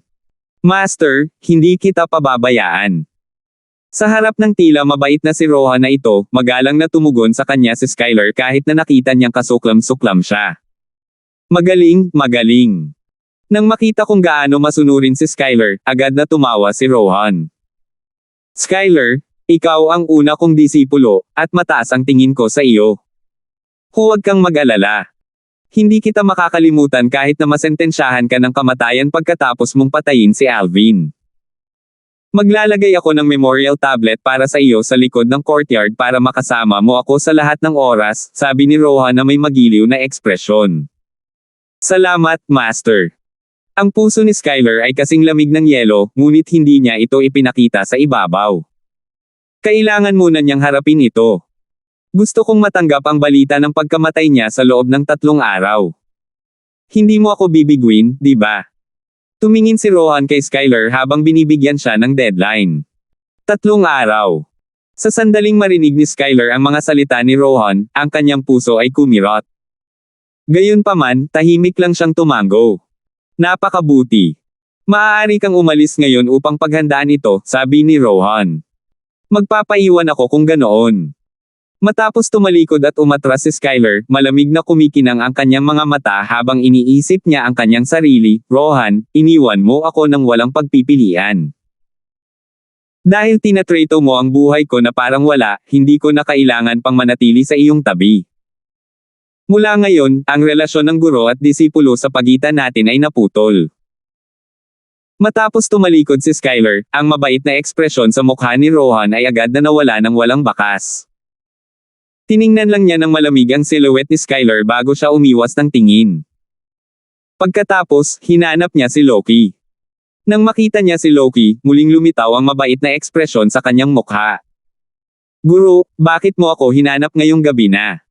Tanong ni Loki, nalilito. Loki, noong umalis ka sa City Governor's Estate ng Mount Hill City, alam mo bang may disipulo na nagngangalang Alvin sa ilalim ng Clark? Prangkang tanong ni Rohan. Oo, alam ko. Tumango si Loki. Gayunpaman, ang yabang ni Alvin na iyon. Handa lang siyang tawagin si Clark bilang guro. Gayunpaman, isa pa rin siyang martial cultivator mula sa Mortal Continent na katulad ko kaya ang kanyang likas na talento ay hindi mas mababa kaysa sa akin. Galing din siya sa Mortal Continent. Pinaikit ni Rohan ang kanyang mga mata habang nagtanong, kayo ba ay galing sa iisang lugar sa Mortal Continent? Hindi.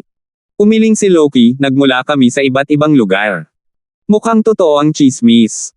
Lahat ng mga henyong martial cultivator mula sa Mortal Continent ay pawang mga pambihirang talento. Ang mga tao mula sa Mortal Continent ay maaaring lumalaban sa langit o basura. Sila ay napaka-polar opposite. Bulong ni Rohan sa sarili. Master, anong problema? Bakit mo siya natanong bigla? Naguguluhan na tanong ni Loki. Pinatay niya si Fred. Hindi itinago ni Rohan ang katotohanan at sinabi kay Loki ang tungkol sa balitang natanggap niya mula kay Skyler. Ano? Sa sandaling marinig ni Loki ang pangalan, agad na nagbago ang kanyang ekspresyon. Paano ito posible? Ang Fred ay isang powerhouse ng Earth Rankan.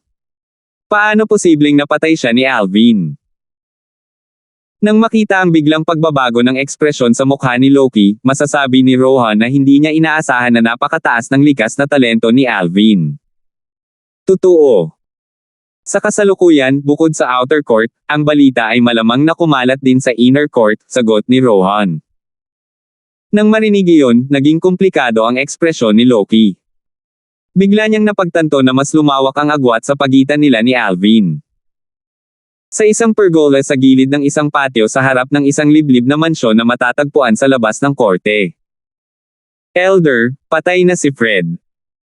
Hindi makapaniwalang sabi ng isang matipunong lalaki na puno ng pagtataka ang mukha habang papalapit siya. Ano ang isang kawili-wiling maliit na tao? Sa harap ng matipunong ulat ng matipunong kasama, walang pakialam ang isang matandang lalaki na umiinom ng tsaa sa pergola. Para bang hindi siya nagulat sa balita. Elder, hindi ka ba nagulat? Hindi maiwasang magtanong ng matipunong kasama. Walang dapat ipagtaka. Ang batang iyon ay hindi mukhang isang taong hamukay ng sarili niyang libingan.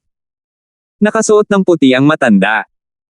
Siya ay may puting buhok, namumula ang kutis, at siya ay mukhang isang pantas. Habang nakaupo siya sa pergola, tila siya ay kaisa ng mundo at ng pergola. Parang walang pinagkaiba sa pagitan niya at ng kanyang paligid. Elder, ang Fred na iyon ay paborito ni Elder Furlan. Kapag lumabas siya sa kanyang closed-door cultivation at nalaman niyang patay na si Fred, hindi niya pababayaan ang bagay na ito, sabi ng matipunong lalaki. Oo, ito ay isang problema. Tumango ang matanda. Matapos mag-isip sandali, ngumiti na lang siya nang walang pakialam. Hindi ko alam kung bakit, pero, kahit papaano, may tiwala ako sa kanya. Inaasahan kong makita kung paano niya haharapin si Ferlan. Si Ferlan ay ang master ni Fred. Siya ay isang makapangyarihang elder sa loob ng korte. Mayroong halos 20 elder sa loob ng korte sa loob ng Moon Illumination Sect. Sa halos 20 elder sa loob ng court na ito, ang lakas ni Ferlan ay nireranggo sa nangungunang 3. Madaling isipin ng isang tao kung gaano siya kalakas. Elder, hindi ka ba natatakot na mamatay siya? Tanong ng matipunong kasama. Nasabi ko na may tiwala ako sa kanya. Baka umatras ka, sabi ng matanda na nakaputi. Oo. Bagamat walang ideya ang matipunong lalaki kung bakit magkakaroon ng pananampalataya ang matanda sa alagad na ito sa labas ng korte na minsan pa lang niya nakilala, umatras pa rin siya. Kung tutuusin, hindi siya naglakas loob na sumalungat sa sinabi ng matanda. Matapos umatras ang matipunong kasamang iyon, isang santong bato ang lumitaw sa kamay ng matanda. Ang Saint Stone na ito ay mukhang mas mataas na grado kaysa sa ika-6 na baitang Saint Stone. Paano magiging ordinaryong tao ang isang taong madaling kumuha ng Saint Stone sa ika-4 na baitang? Nagtataka ako kung saan nanggaling ang batang ito. Talagang kinuha niya ang isang Saint Stone sa ika-4 na baitang. Gayunpaman, ang tulong mula sa Saint Stone na ito sa ika-4 na baitang ay talagang mas malaki kaysa sa isang Saint Stone na nasa ika-6 na baitang. Sa pinakamaliit, hindi ko na kailangang suspindihin ang aking closed-door cultivation para ipagpalit ang kanyang sarili sa Saint Stone ng ika-4 na baitang, bato sa kamay niya. Boom! Sa kalagitnaan ng gabi, biglang naramdaman ni Alvin ang matinding sakit sa kanyang buong katawan na sinamahan ng malakas na tunog. Sa nangyari, siya ay pinatalsik mula sa ikalawang antas ng 7 Treasures Exquisite Pagoda. Pagkatapos ng kalahating araw na pagtulog, ang espiritual na enerhiya ni Alvin ay nakabawi ng kaunti. Agad siyang tumingin sa labas at sumigaw, "Sino iyon?" 1458. Ako ito. Isang mahinahong boses ang umalangaw-ngaw mula sa labas. Si Alvin ay hindi pamilyar sa boses na ito. Skyler. Agad na nakilala ni Alvin ang may-ari ng boses, at agad na naging malungkot ang kanyang ekspresyon. Nagdalawang hakbang siya pasulong at binuksan ang pinto, tumambad kay Skyler na nakatayo sa labas. Malamig na tiningnan siya ni Alvin habang walang pakialam na nagtanong, "Hindi ka man lang nagpadala ng pagbati bago ka pumasok sa tirahan ng isang tao? Tinuruan ka ba ng iyong Panginoon na si Rohan ng anumang asal?" Hindi nag-alala si Alvin sa pag-atake ni Skyler sa kanya dito. Ang Moon Illumination Sect ay may panuntunan na nagbabawal sa mga alagad sa loob ng korte na mangaapi sa mga alagad sa labas ng korte maliban kung may dahilan sila o tama sila. Ang pagkabigong sumunod sa panuntunan ay magreresulta sa matinding parusa. Kung noon pa man, tiyak na magagalit si Skyler kapag narinig niya ang mga salitang lumalabas sa bibig ni Alvin. Gayunpaman, napakakalma niya ngayon. Para bang hindi siya nasaktan sa mga salita ni Alvin. Nagulat si Alvin sa katahimikan ni Skyler. Si Skyler ay hindi isang taong may ganoong mabuting ugali, tama ba? At saka, hindi ba siya dapat maging sabik na patayin siya dahil isa siya sa mga tauhan ni Rohan? Sa katunayan, noong nasa training field sila, nakita niya ang titig ni Skyler na puno ng hangarin na pagpatay. Kalahating araw pa lang ang lumipas, pero bigla na lang siyang nagbago ng ugali. May hindi tama. Agad na binantayan si Alvin. "Pumasok tayo at mag-usap," sabi ni Skyler. Pumasok siya sa silid nang hindi naghihintay ng tugon ni Alvin. Sumimangot si Alvin saglit bago lumuwa ang kanyang ekspresyon. Lumingon siya kay Skyler at walang pakialam na nagtanong, "Bakit ka pumunta at hinanap ako?" "Alvin, gusto ng aking Panginoon, Rohan, na patayin kita sa loob ng 3 araw." Prangka na sabi ni Skyler habang nakatingin kay Alvin. Nang marinig iyon, agad na pinaikit ni Alvin ang kanyang mga mata at mahinahong sinabi, kung papatayin mo ako, hindi ka rin makakatakas sa kamatayan ayon sa tuntunin ng sekta. Gusto ng aking amo na ibigay ko ang aking buhay kapalit ng buhay mo. Sagot ni Skyler. Ipagpalit mo ang buhay mo para sa akin. Nagulat si Alvin.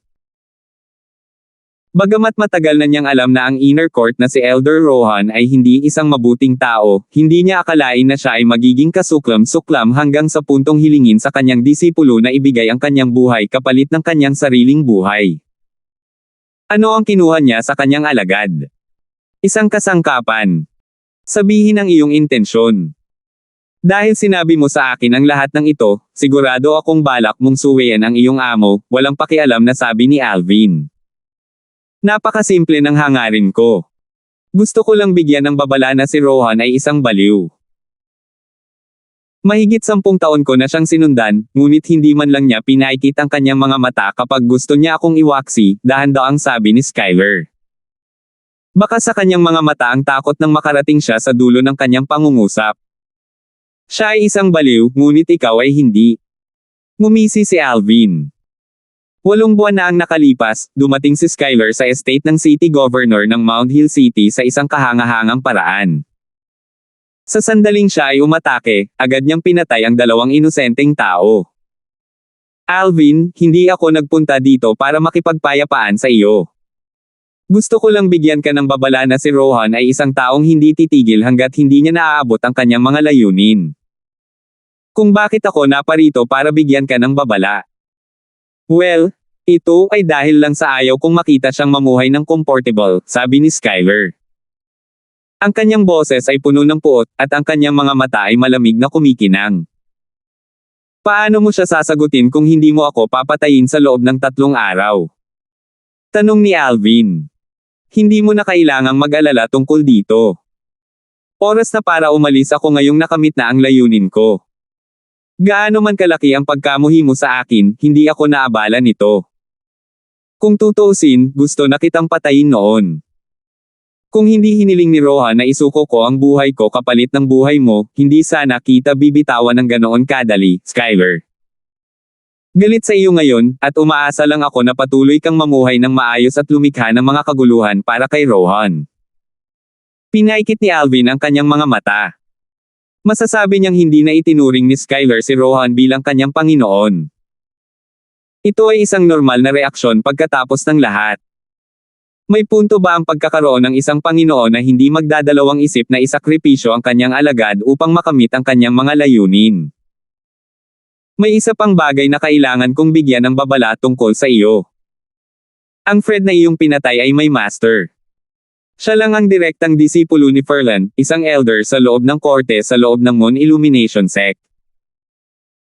Kahit na sa mga elder sa loob ng korte sa Moon Illumination Sect, ang kanyang lakas ay nasa top 3, patuloy na babala ni Skyler sa kanya.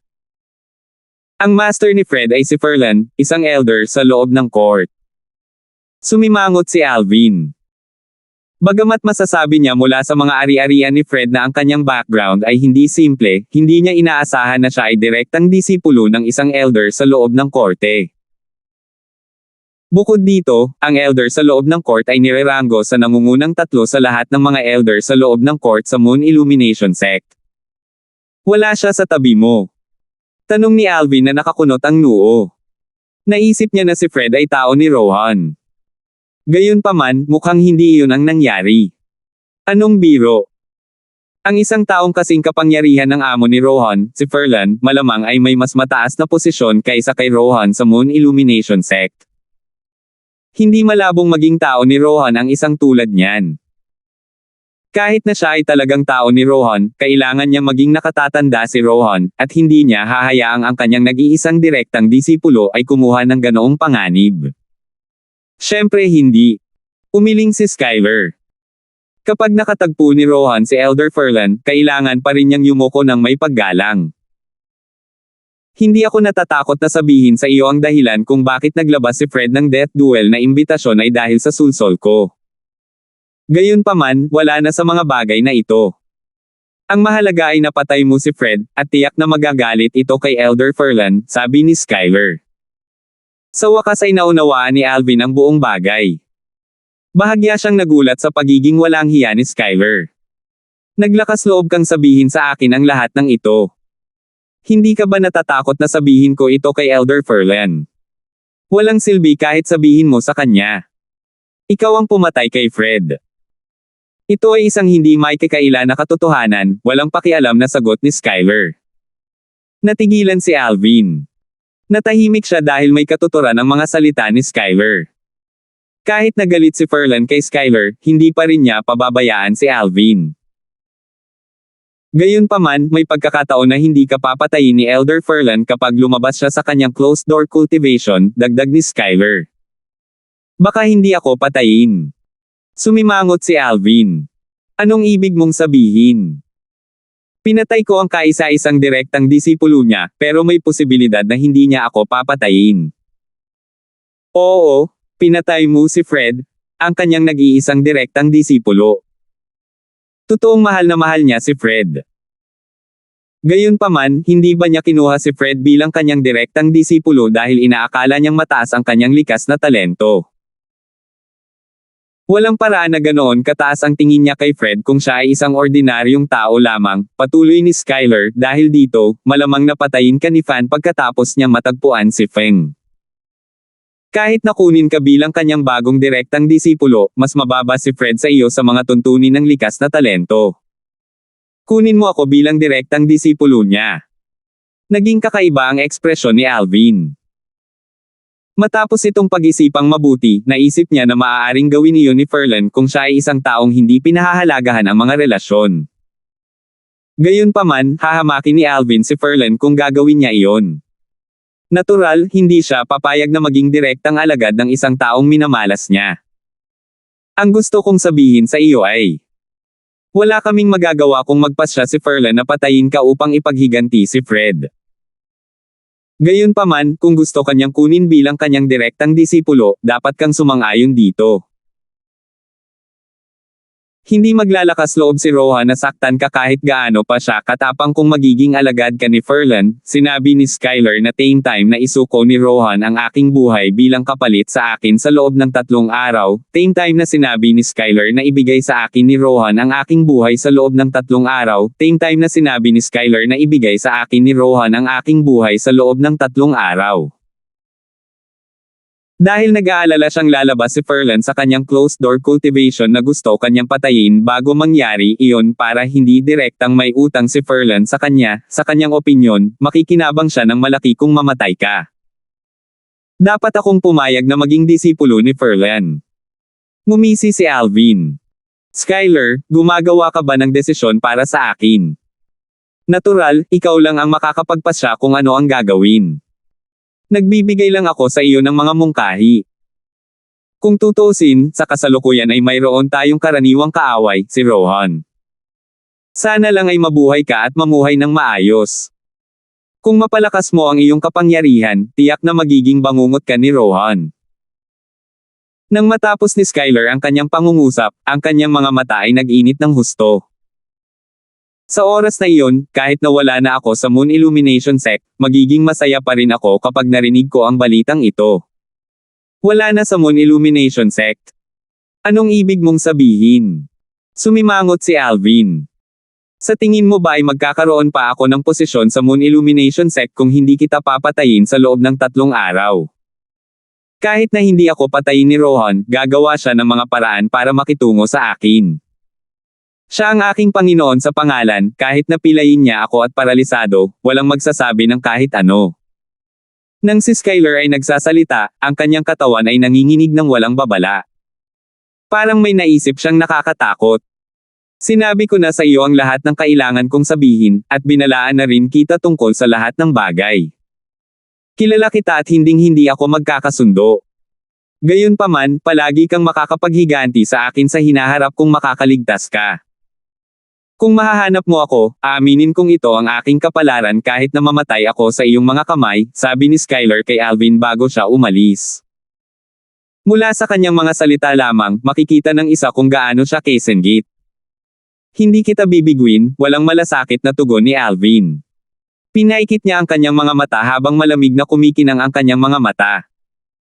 Sa wakas ay umalis na si Skyler. Dumating siya ng walang babala, at mabilis siyang umalis. Sa isang kisap lang ng mata, nawala siya sa harap ng mga mata ni Alvin at naglaho sa madilim na kalangitan na parang multo. Hindi pa nakaka-recover ang spiritual energy ko. Nakaramdam na naman ako ng pagod kahit konting oras lang ang lumipas. Mukhang wala na akong magagawa sa mga susunod na araw. Matapos isara ang pinto, bumantong hininga si Alvin at bumalik sa Seven Treasures Exquisite Pagoda. Pagkatapos umalis ni Skyler sa tirahan ni Alvin, umalis siya sa labas ng court sa ilalim ng takip ng gabi. Hindi lang siya bumalik sa inner court, kundi umalis pa siya sa ari-arian ng Moon Illumination Sect. Simple lang ang intensyon niya. Gusto niyang umalis sa Moon Illumination Sect at lumundag na parang isda sa dagat o lumipad na parang ibon sa kalangitan. Sa aking cultivation base, hindi ako naniniwalang wala ng lugar para sa akin sa 9 sect alliances. Mula ngayon, isa na akong malayang tao. Hindi ako nabibilang sa sekta, at hindi ko na kailangang yumukod sa sinuman. Tunay na inasam ni Skyler ang magandang kinabukasan. 1459. Hindi nagtagal, umalis na si Skyler sa Moon Illumination Sect Estate. Pagkatapos umalis sa Moon Illumination Sect Estate, umalis din si Skyler sa coverage ng Flight Prohibiting Formation. Pagkatapos niyang umakyat sa langit at lumipad ng malayo, huminto siya at lumingon para tingnan ang mga tarangkahan ng monasteryo ng Moon Illumination Sect Estate sa di kalayuan sa tulong ng liwanag ng buwan habang bumubulong siya sa sarili, Palm, Moon Illumination Sect. Siguro babalik ako muli pagkatapos kong, Skyler, gumawa ng isang breakthrough sa Saint Stage sa oras na iyon, I have personally asking by the Saint Stage. Desisyon na ginawa niya ngayon. Masasabi ko na sa iyo ngayon na hindi ako nagsisisi, at hindi ako magsisisi.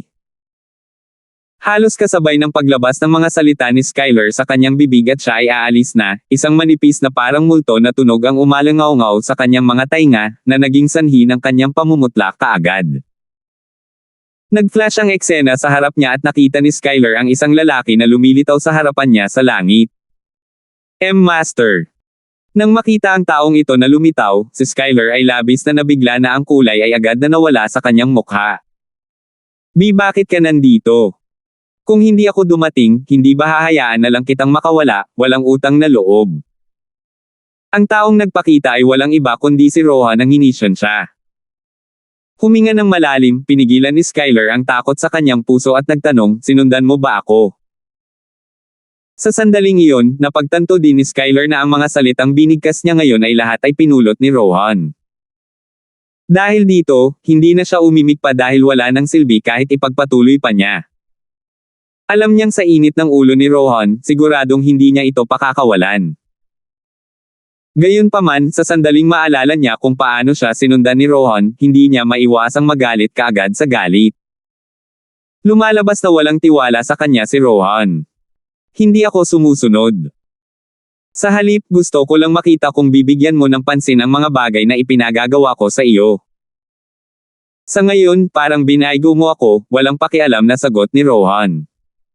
Nadismaya. Alam din ni Skyler na tiyak na mamamatay siya ngayon. Sa pagkakataong iyon, hindi na siya nag-abala tungkol sa pagkakaroon ng anumang pagpigil. Walang dapat ikatakot, tinutuya niya, dahil lang sa ayaw kong gamitin ang sarili kong buhay kapalit ng buhay ng taong gusto mong patayin, binaygo kita. Napakabababa ng buhay ko sa iyong paningin. Ang kakayahang mamatay kasama si Alvin, ang henyong martial daw na iyon ay hindi dapat maging kahihiyan sa iyo. Nanatiling kalmado ang tono ni Rohan. Sa kasamaang palad, hindi mo pinahahalagahan ang pagkakataong ito. Kaya, ang kalalabasan ng hindi pag-aalaga sa pagkakataong ito ay ako mismo ang papatayin.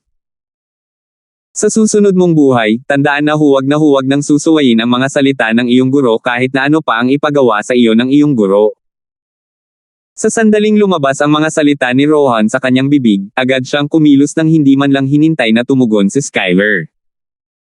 Sa harap ni Rohan, si Skyler ay ganap na walang kapangyarihan. Sa isang kisap mata, siya ay pinatay kaagad. Ang kanyang buong pagkatao ay sumabog at napalitan ng ambon ng dugo na nagbure sa buong kalangitan habang siya ay namatay sa isang kakilakilabot na kamatayan. Hindi inaasahan ni Alvin na sa sandaling umalis si Skylar sa Moon Illumination Sect, siya ay papatayin na ni Rohan. Sa ngayon, si Alvin ay nasa Seven Treasures Exquisite Pagoda, na binabawi ang kanyang spiritual energy. Ang pagod mula sa espiritual na enerhiya ay nagpatulog sa kanya at pagkaraan lamang ng 2 araw, sa wakas ay nagising siya na sariwa ang pakiramdam. Ang kanyang espiritual na enerhiya ay nakabawi na ng 70% hanggang 80%. Siyempre, ang 2 araw sa kontekstong iyon ay ang oras na ginugol sa ikalawang antas ng Seven Treasures Exquisite Pagoda. Isang gabi at isang umaga lang ang lumipas sa labas. Matapos lisanin ng Seven Treasures Exquisite Pagoda, umalis si Alvin sa kanyang maliit na patio at muling pumunta sa training field. May grupo na ng mga tao na naghihintay sa kanya sa training field. Sila ang mga diakono at disipulo sa labas ng korte na naglagay ng kanilang taya sa sugal na kanyang itinakda. Nang makita siyang lumilitaw, ang bawat isa sa kanila ay tuwang-tuwa na parang mga mangangaso na ngayon lang nakakita ng kanilang biktima. Pagkarating ni Alvin sa training field, sinabi niya sa mga tao, mangyaring pumila, lahat. Kunin ang nakasulat na pangako na ibinigay ko sa inyo sa huling pagkakataon at halika upang kunin ang inyong merit points mula sa akin isa-isa. Mahigit 1 oras ang lumipas. Sa wakas ay nagawang ibalik ni Alvin ang kalahati ng merit points sa lahat ng naglagay ng kanilang taya. Pagkatapos ibalik ang kanilang merit points, humingi ng direksyon si Alvin at dumiretso sa Merit Pavilion ng Moon Illumination Sect. Katulad ng Moon Illumination Sect sa City Governor's Estate ng Mount Hill City, pinahintulutan ng Merit Pavilion sa Moon Illumination Sect ang isa na gamitin ang kanyang merit points kapalit ng iba't ibang item tulad ng Saint Grade Martial Tactic, Saint Weapons, Pills at iba pa. Talaga, maaaring makuha ng isang tao ang lahat ng ninanais ng isa. Maliban doon, mayroon din itong Dao Talismans at Saint Weapons na may nakasulat na Saint Inscriptions. Sa Merit Pavilion ng Moon Illumination Sect, hanggat may sapat na merit points ang isa, maaaring ipagpalit ng isa ang lahat ng item doon. Bukod dyan, maaari pang palitan at bawiin ng isa ang Saint Grade Martial Tactic maliban sa Human Rank Prominent Saint Grade Martial Tactic kung ang isa ay may sapat na merit points. Tanging ang Human Rank Prominent Saint Grade Martial Tactic ang hindi pinayagang bawiin at maaari lamang ipahiram para basahin. Kakailanganin ng isa na gumastos ng 30,000 merit points upang pautangin at basahin ito sa bawat oras. 1.75 million merit points. Dapat sapat na iyon para gumastos ako ng malaki. Hindi nagtagal, dumating si Alvin sa Merit Pavilion ng Moon Illumination Sect. Napaka-diskarte ng geographical na lokasyon ng pavilion. Matatagpuan ito mismo sa pagitan ng panlabas at panloob na distrito ng korte at napaka-convenient para sa panlabas at panloob na mga alagad ng korte. Mukhang ang Merit Pavilion sa City Governor's Estate ng Mount Hill City ay itinayo batay sa Merit Pavilion ng Moon Illumination Sect na ito, ungol ni Alvin nang huminto siya at pinaikit ang kanyang mga mata sa pavilion sa kanyang harapan. Maliban sa laki nito, ang Merit Pavilion sa Moon Illumination Sect at ang nasa City Governor's Estate ng Mount Hill City ay eksaktong magkapareho, kasama ang maliliit na detalye. Gayunpaman, pagkatapos pumasok ni Alvin sa Merit Pavilion, napansin din niya na taliwas sa Merit Pavilion sa City Governor's Estate ng Mount Hill City, ang interior sa loob ng Merit Pavilion ng Moon Illumination Sect ay may malaking pagkakaiba. Ang Merit Pavilion ng Moon Illumination Sect ay pinaghiwalay sa 5 antas. Ang unang antas ay kung saan ginawa ng mga alagad ng sekta ang kanilang mga pangangalakal. Ang mga disipulo ay maaaring gumamit ng mga bagay upang makipagpalitan ng merit points sa iba pang mga disipulo. Bilang kahalili, maaari rin nilang gamitin ang kanilang merit points para bilhin ang gusto nila. Sa casual na termino, ang unang antas ng Merit Pavilion ng Moon Illumination Sect ay karaniwang isang mini-market. Gayunpaman, sa sandaling pumasok si Alvin, napansin niya na karamihan sa mga disipulo ng sekta na nasa unang antas ng Merit Pavilion ng Moon Illumination Sect ay pawang mga disipulo sa loob ng korte. Ito ay maaaring makita mula sa order token na nakasabit sa kanilang mga baywang.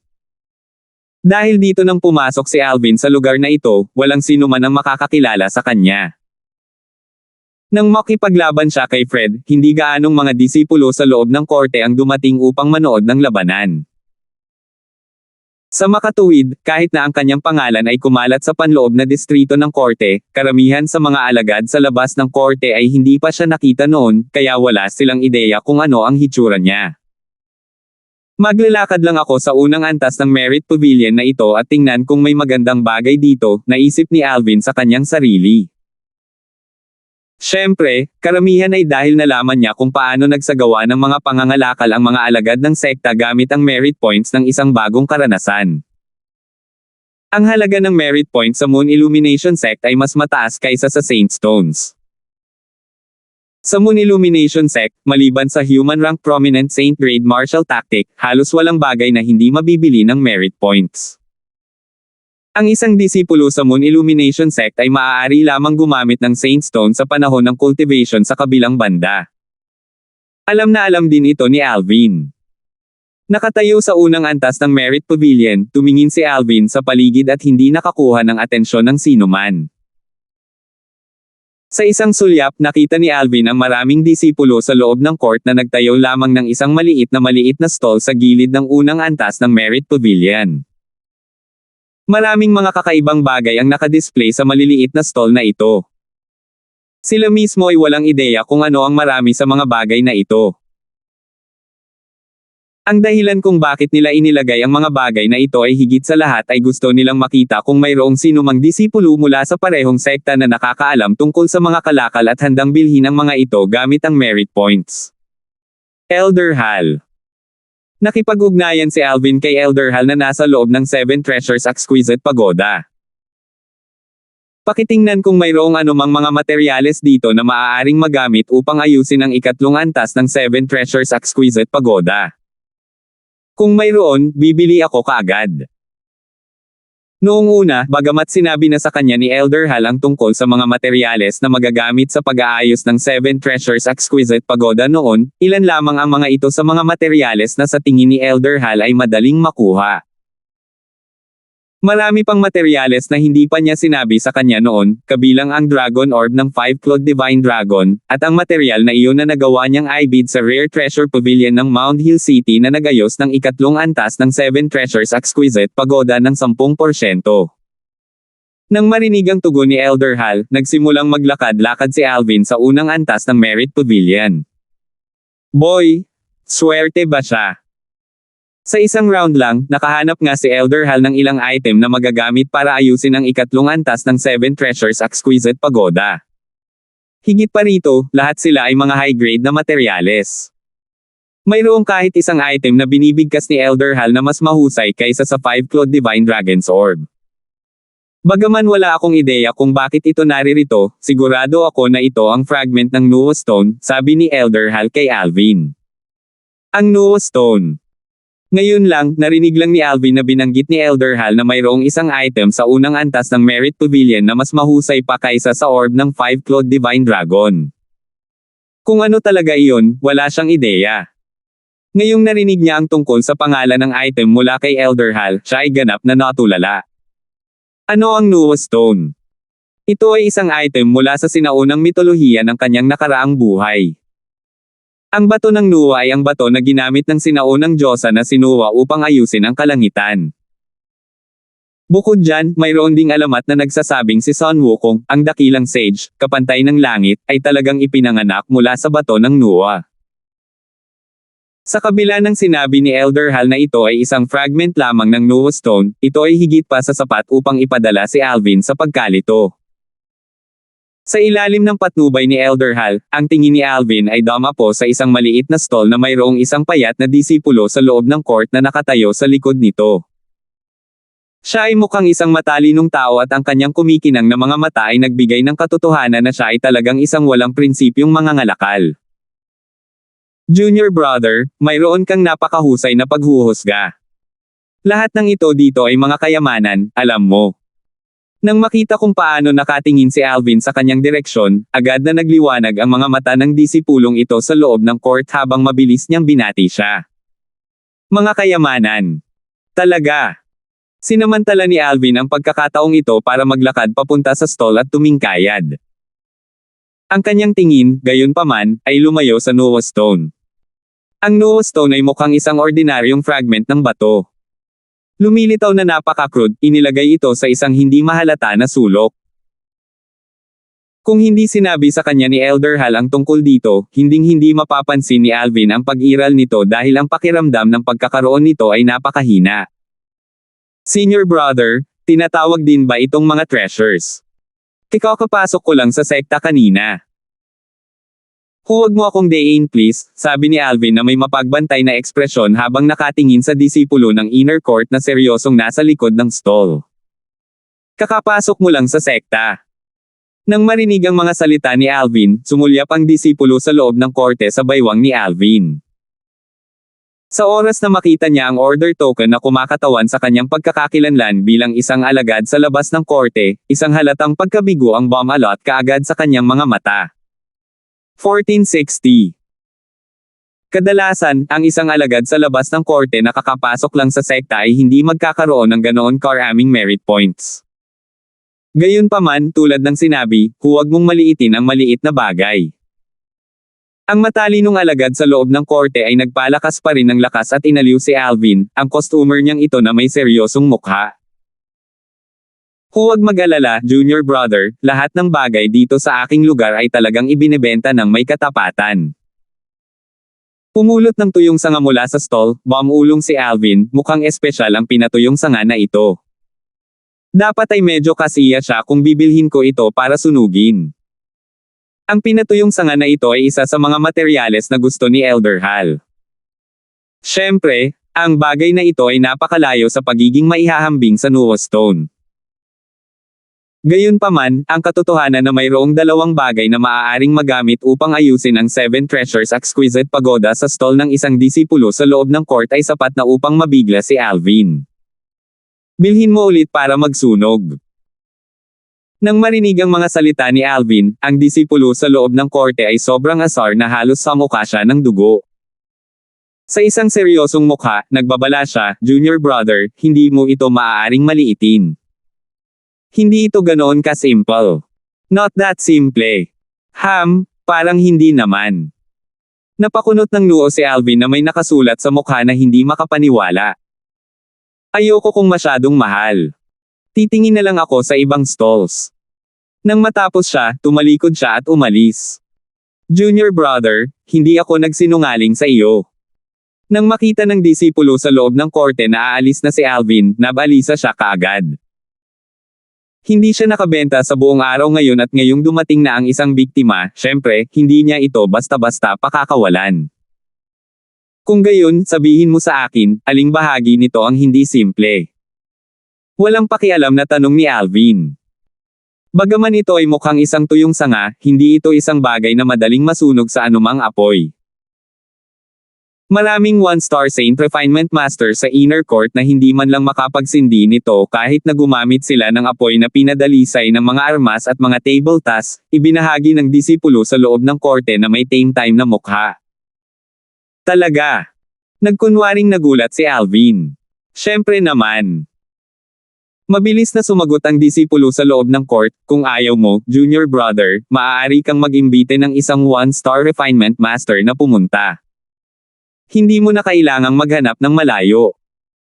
Sigurado akong dapat mayroong 1-star refinement master dito sa unang antas ng Merit Pavilion. Kailangan mo lang siyang bayaran ng ilang merit points at naniniwala ako na hindi niya tatanggihan ang iyong kahilingan para sa isang pagsubok. Napakunot ang noo ni Alvin na para bang nababagabag siya sa ideyang ito. Pagkaraan ng mahabang panahon, sa wakas ay napawi niya ang kanyang pagkunot ng noo sa ilalim ng inaasahang tingin ng alagad sa loob ng korte. Sige, naniniwala ako sa iyo. Wala akong ganoon karaming merit points para mag-imbita ng 1-star refinement master para subukan ito ngunit, senior brother, wala din akong maraming merit points. Hindi ko ito mabibili kung masyadong mahal ito, muling nakasimangot si Alvin habang sinasabi. Bagaman mayroon siyang milyon-milyong merit points, wala siyang intensyon na gumastos ng walang ingat.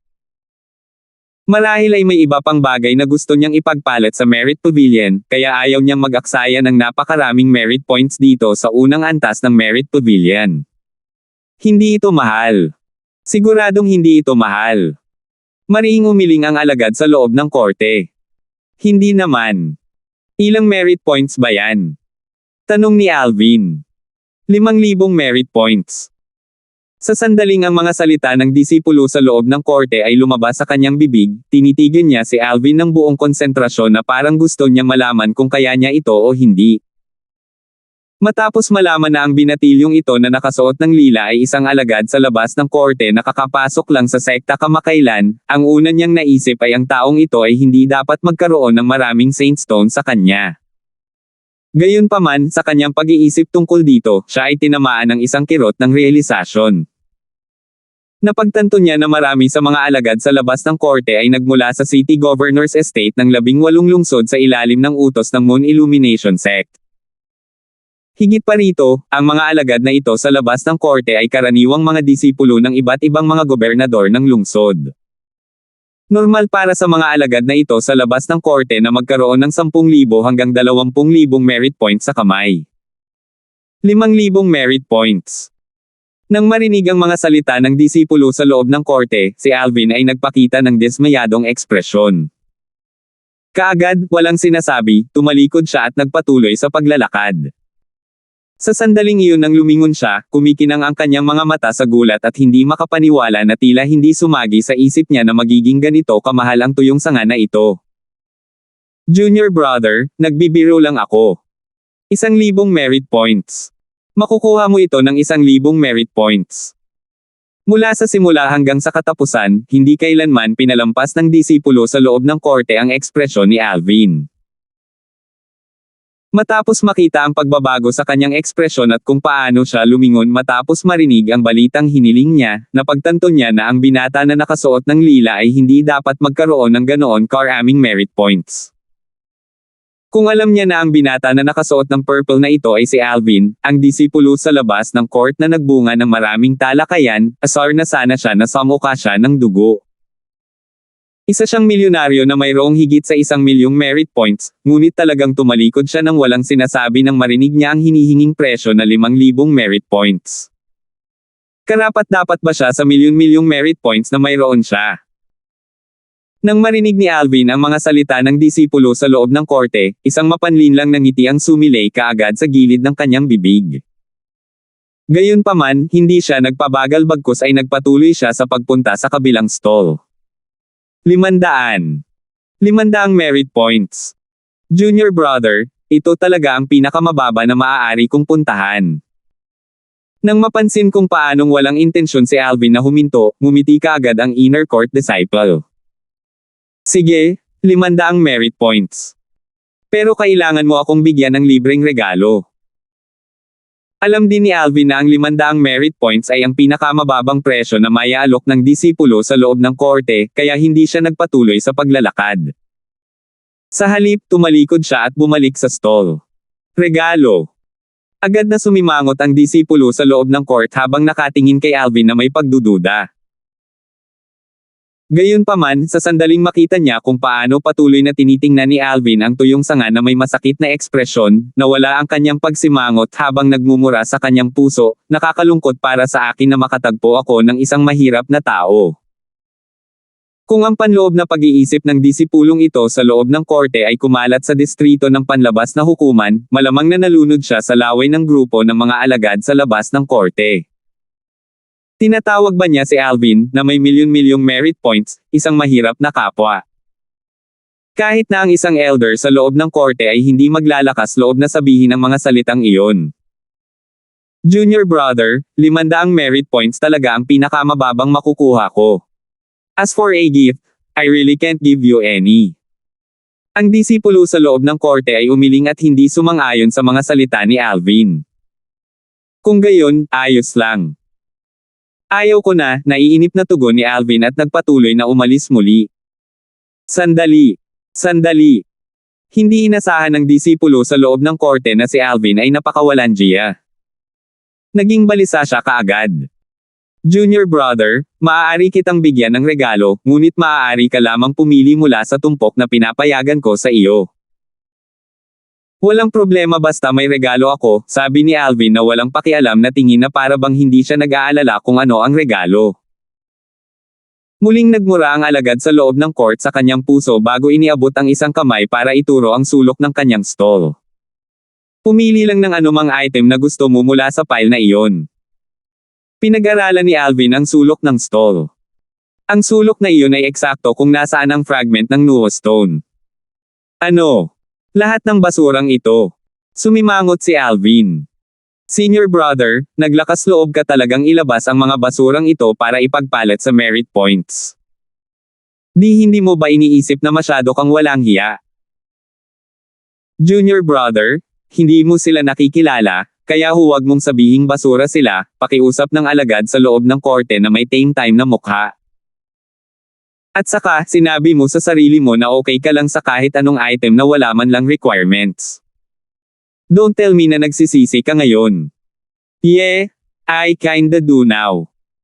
Kahit alam kong maramo ka, hindi ako makapaniwala na ganito ka talaga kuripot. Ngumiti si Alvin ng mapait. Junior brother, ang pagbebenta ay pinal na.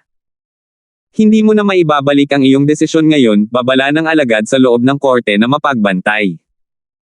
Napabuntong hininga si Alvin bago yumuko habang nagsimulang kumamaw sa sulok ng stall. Pinulot niya ang bawat gamit at saka muling itinabi. Nang kunin niya ang Nuo Stone at pagkatapos ay itinapon muli, bumilis ng ilang bingaw ang pintig ng kanyang puso. Mukhang walang magandang item dito, ha? Matapos suriin ni Alvin ang lahat hanggang sa huli, sumimangot siya. Ang alagad ng panloob na hukuman ay nanunuya sa sarili. Kung may magandang bagay, papayag ba siyang ibigay na lang ito bilang regalo? Sige, pipili na lang ako ng isa. Casual na pinulot ni Alvin ang fragment ng Nuo Stone at sinabi sa disipulo ng inner court, Senior brother, kukunin ko na itong fragment ng bato. Wala kang problema dyan, di ba? Nang makita ng disipulo sa loob ng court na pinupulot niya ang pira-pirasong bato na hindi maaaring salakayin ng tubig at apoy na sinalubong niya sa labas, tumanggaw siya at sinabing, walang problema, pero junior brother, ngayong nakapili ka na, hindi ka na pinapayagang bumalik sa iyong desisyon. Hindi ko gagawin. Umiling si Alvin bago inilabas ang kanyang crystal card para ilipat ang 500 merit point sa inner court disciple. Maliban kung na-activate ito ng may-ari gamit ang True Energy, hindi ipapakita ang balanse ng merit points sa crystal card. Sa makatuwid, ang disipulo sa loob ng korte ay walang ideya na ang crystal card sa kamay ni Alvin ay may kabuoang higit sa 1.7 milyong merit points. Kung hindi, siguradong asar na asar siya. Nakuha ko na ang dalawang materyales. Matapos itago ang dalawang bagay, si Alvin ay natupok ng isang alon ng hindi maipaliwanag na pananabik. Junior brother, tingnan mo kung may iba ka pang gusto. Ngayong nagawa na niya ang kanyang unang pagbebenta pagkatapos pumunta sa Merit Pavilion para sa napakahabang araw, na puno ng ngiti ang mukha ng disipulo sa loob ng court. Senior kuya, masyadong mahal ang mga gamit mo. Hindi ko na kayang bilhin ang mga merit points na natitira ko. Mabuti pang pumunta ako at tumingin sa ibang stalls. Ngumiti si Alvin ng mapait. Kasabay nito, nagpatuloy siya sa pagbili ng iba pang mga materyales na kailangan niya para sa ikatlong antas ng 7 Treasures Exquisite Pagoda upang ayusin. Pagdating sa ilang iba pang materyales, nilaro ni Alvin ang parehong lumang trick at nakuha niya ang lahat ng ito sa pamamagitan lamang ng paggastos ng isa pang 1,000 merit points. Ginawa niya ang sining ng bargaining na pinaka-incisively, halos sa akmi ng pagiging perpekto.